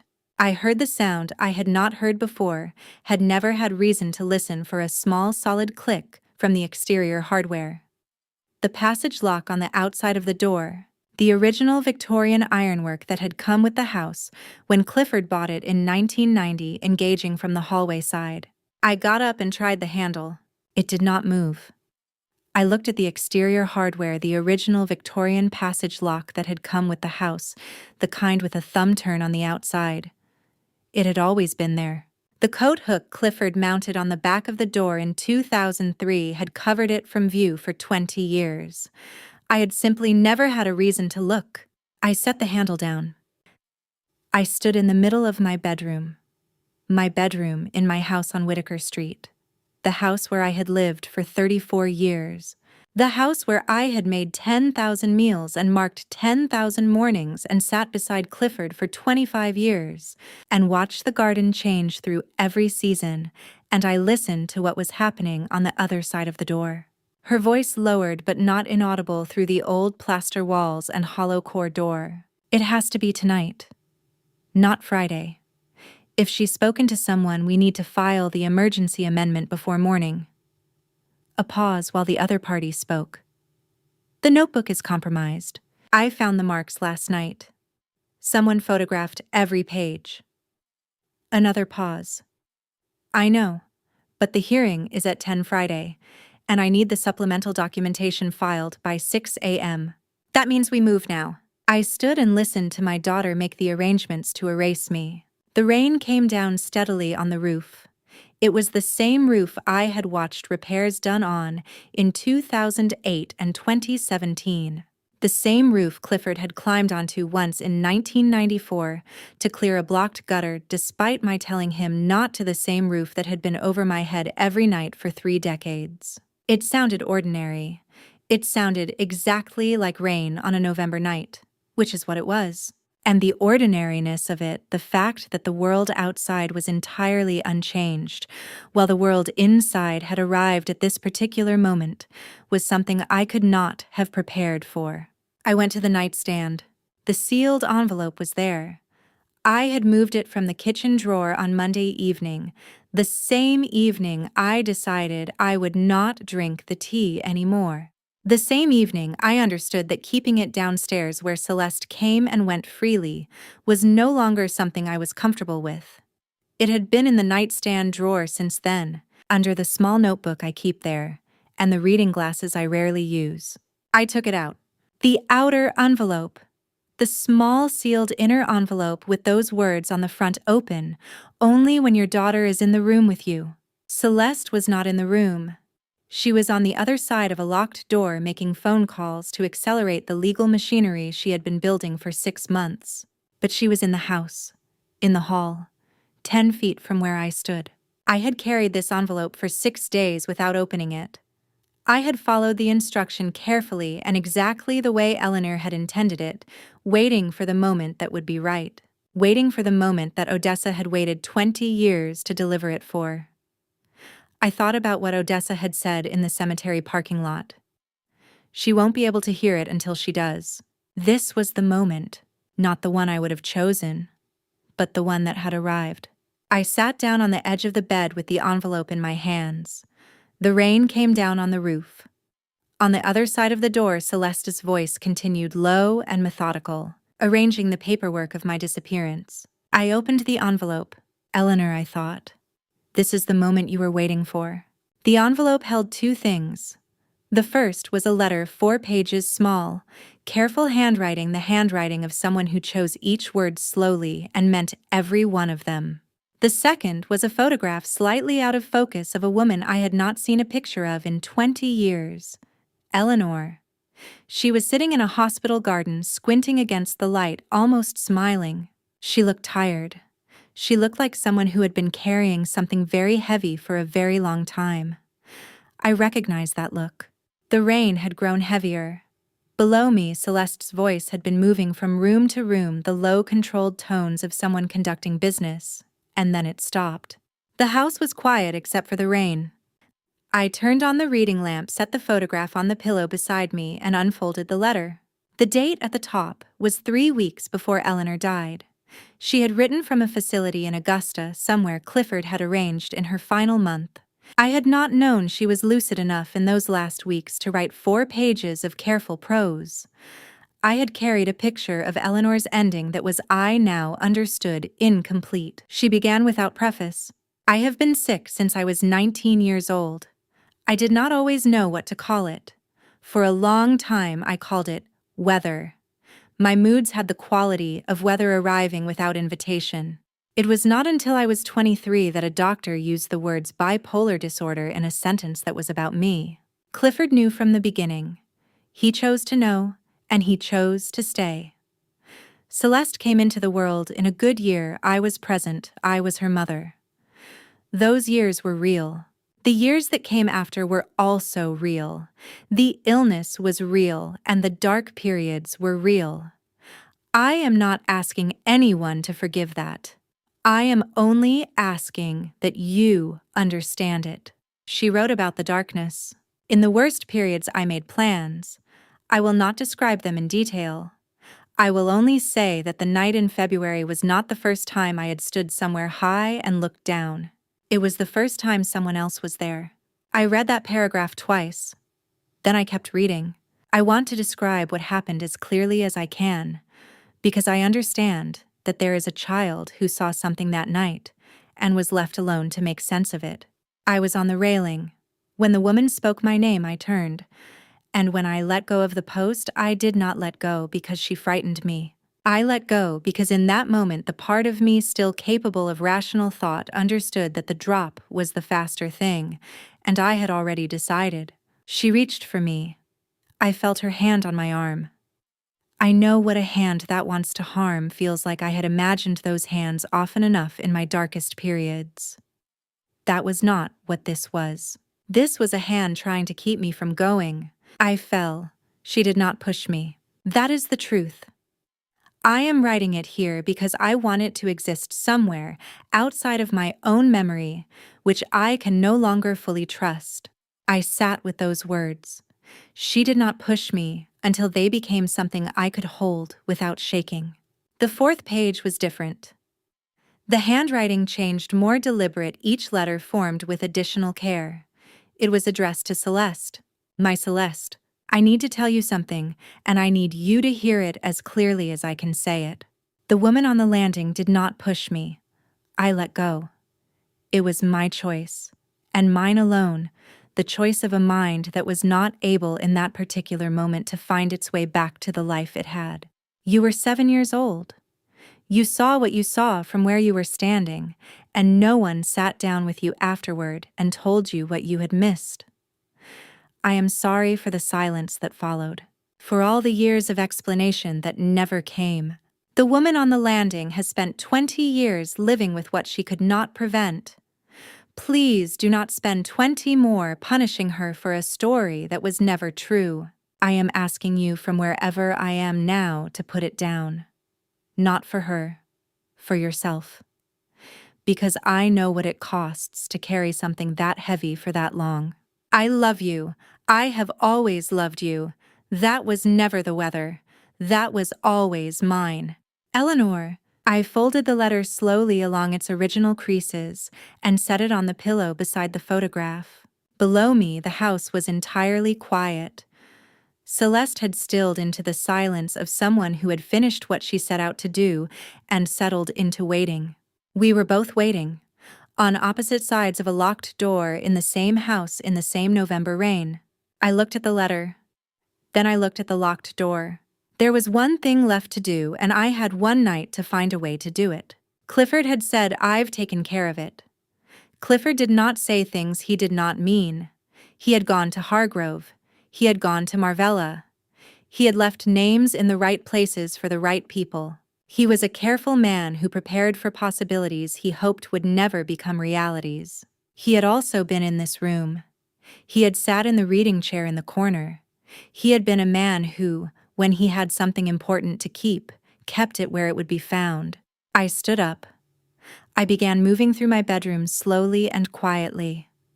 I started at the nightstand, because Clifford had always said that the things closest to a person when they sleep are the things they are not ready to let go of.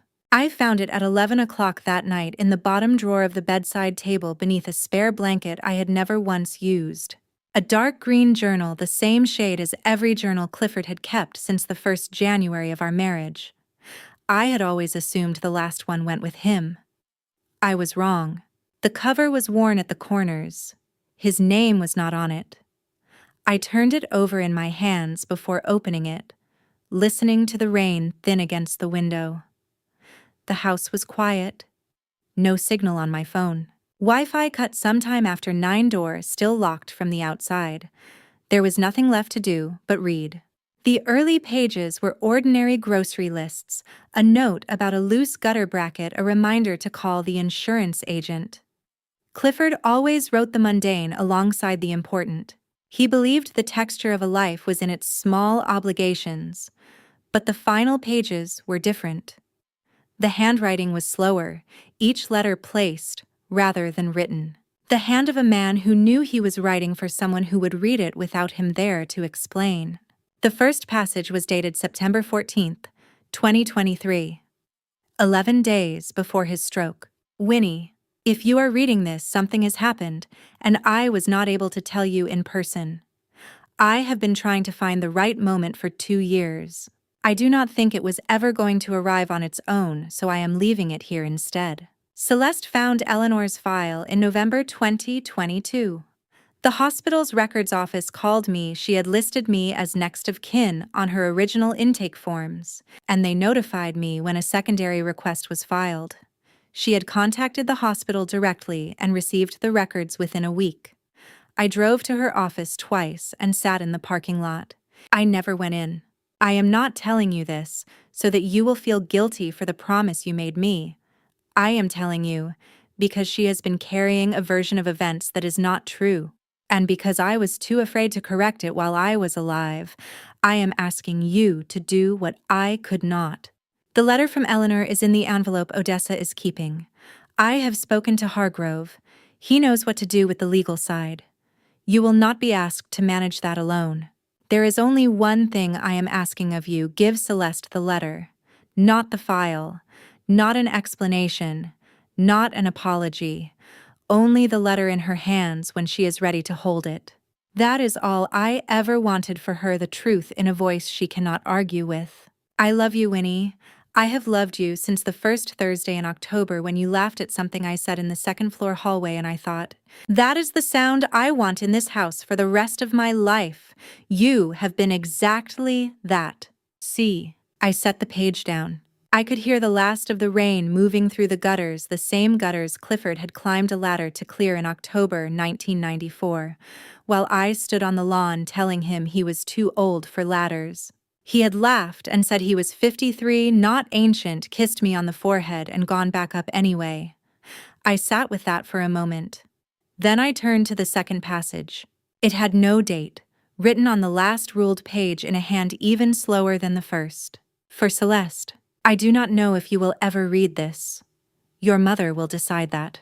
I spent the last years of my life trying to find a way to tell you something and failing and trying again.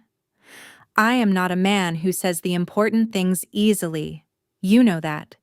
You are the same way, and it has always been one of the things about you that reminded me of Eleanor.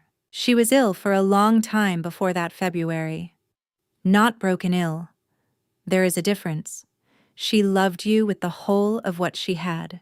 And what she had was sometimes very small and sometimes enormous, and she never knew from one week to the next which it would be. The night she fell, she was not pushed. She was not alone.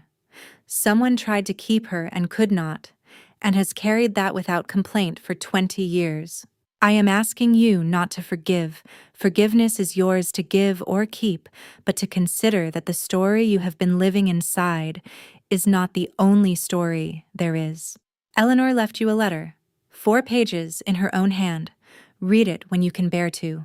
I am proud of you. I have always been proud of you. I did not say it often enough. Your father.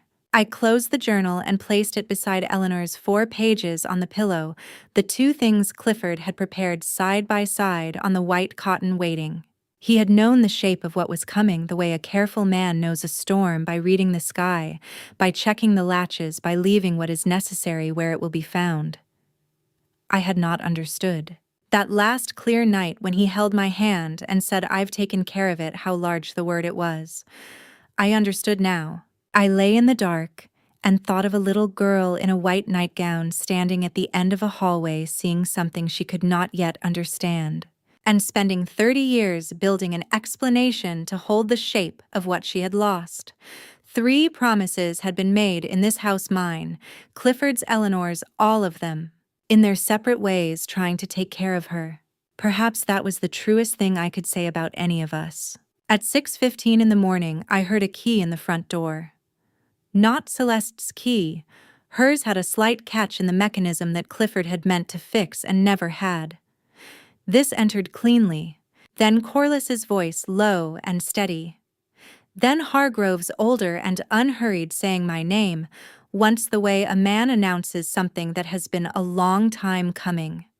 Behind him, quiet and procedural, more than 1 set of feet on the hardwood floor. I sat up, smoothed the blanket, and picked up Eleanor's letter from the pillow. There was one task left. I had been sitting on the bed, fully dressed with Eleanor's letter in my right hand and Clifford's journal in my left, when Corliss opened the door at 6:15 that Thursday morning. I had been sitting that way since 4 o'clock. I had decided sometime around 3 that waiting was also a form of courage, the quiet kind that nobody writes about, but which is no less difficult than any other. The winter light through the curtains was thin and pale, the color of something not yet decided.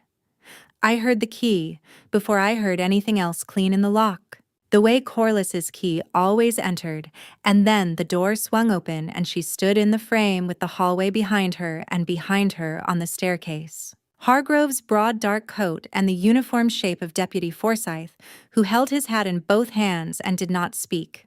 "Mrs. Marsh," Corliss said. That was all she said. She stepped aside. I stood up, smoothed my skirt, and walked out of the room I had been locked inside since 9 o'clock the previous night. I did not look at the lock on the outside of the door. I had already decided I would not give it that. Celeste's voice came from behind her office door on the 2nd floor, the same room that had been Clifford's that I had not entered for 14 months before all of this began. "What is happening?"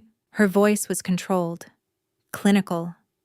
The voice she used when something had deviated from what she had planned and she was recalibrating. The door opened. She stepped into the hallway in a dark blouse and pressed trousers, her hair already set. Because Celeste had always dressed before anything else, it was one of the few habits she and Clifford had shared. She looked at Deputy Forsyth first, then at Hargrove, then at Corliss. Her face moved through 3 small calculations in the space of 2 seconds, and then it stopped moving altogether. She had not looked at me yet. I walked toward her and held out Eleanor's letter. "Before anything else," I said, "please read this first." She looked at the envelope.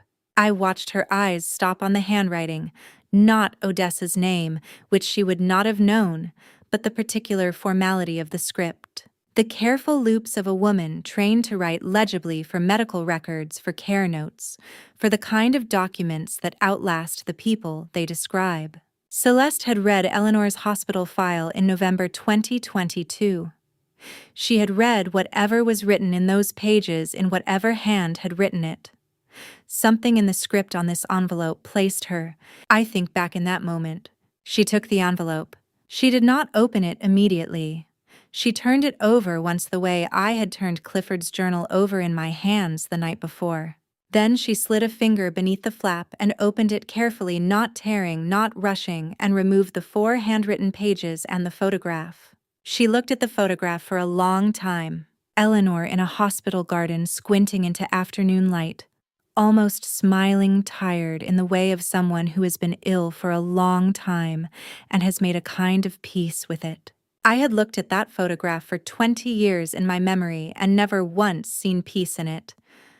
Standing in the hallway that Thursday morning watching my daughter hold it, I saw it for the first time. Deputy Forsyth moved to the top of the staircase and stood there. He did not come closer. He held his hat and looked at a point somewhere past all of us, in the manner of a man who understands that some things that happen in a house are not his to witness. Hargrove did not speak. Corliss did not move. Celeste read. I stood 3 steps back and watched her face turn through the pages through the careful clinical sentences Eleanor had used to name her illness, not to excuse it. Through the account of a February night written by the only other person who had been there. Through the 3rd page, which I had not read because it was addressed to Celeste and had always been for Celeste. I did not know what was on that page. I watched my daughter's face instead. What I saw was this cold, first the set expression of a physician reviewing data, then something harder, a stillness that was not calm the way a wall is still. Then, on the 3rd page, a change I had no name for, not grief, not anger, something that had been held in the shape of anger for 30 years and was now for the first time meeting the thing it had always actually been. She turned to the 4th page, Eleanor's page. I did not know what Eleanor had written there. I knew only that it was the last thing Eleanor had written before she died in a hospital in Augusta 3 weeks before February arrived. I knew it was 4 lines. I knew Odessa had kept it for 20 years because Eleanor had asked her to wait for the right moment, and because some things cannot be delivered until the person receiving them is capable of receiving them. Celeste read those 4 lines. She stood still for a very long time. Then she walked to the staircase. She did not push past Deputy Forsyth. He stepped aside without being asked, one small, wordless movement, the most decent thing I saw anyone do that morning.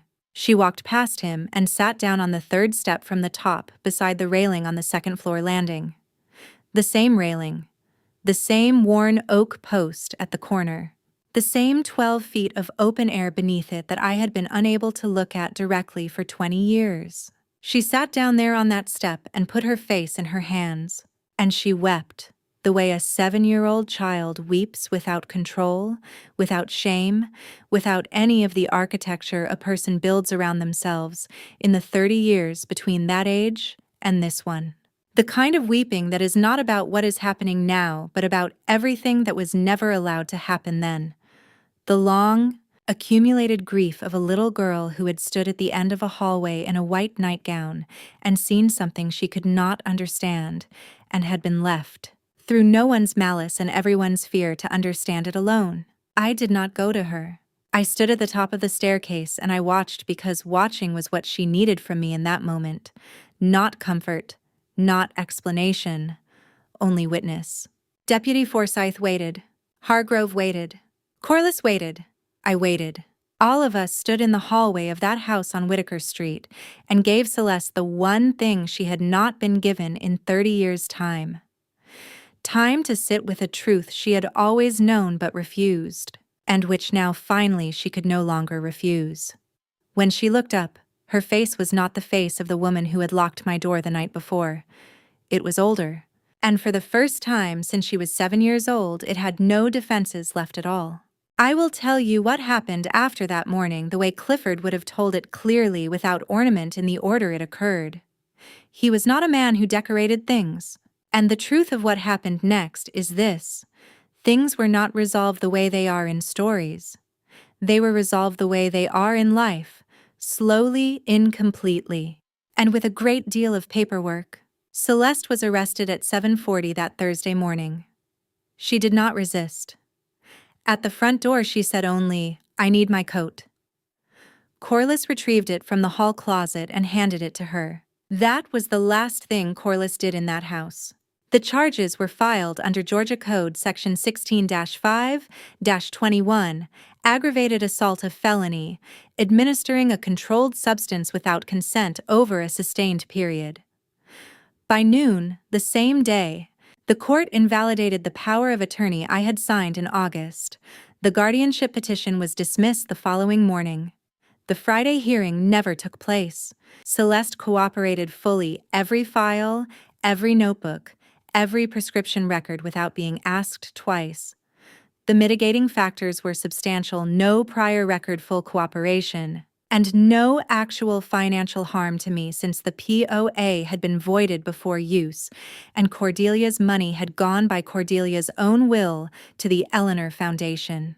I did not ask Hargrove what the sentence would be. I was not sure I needed to know.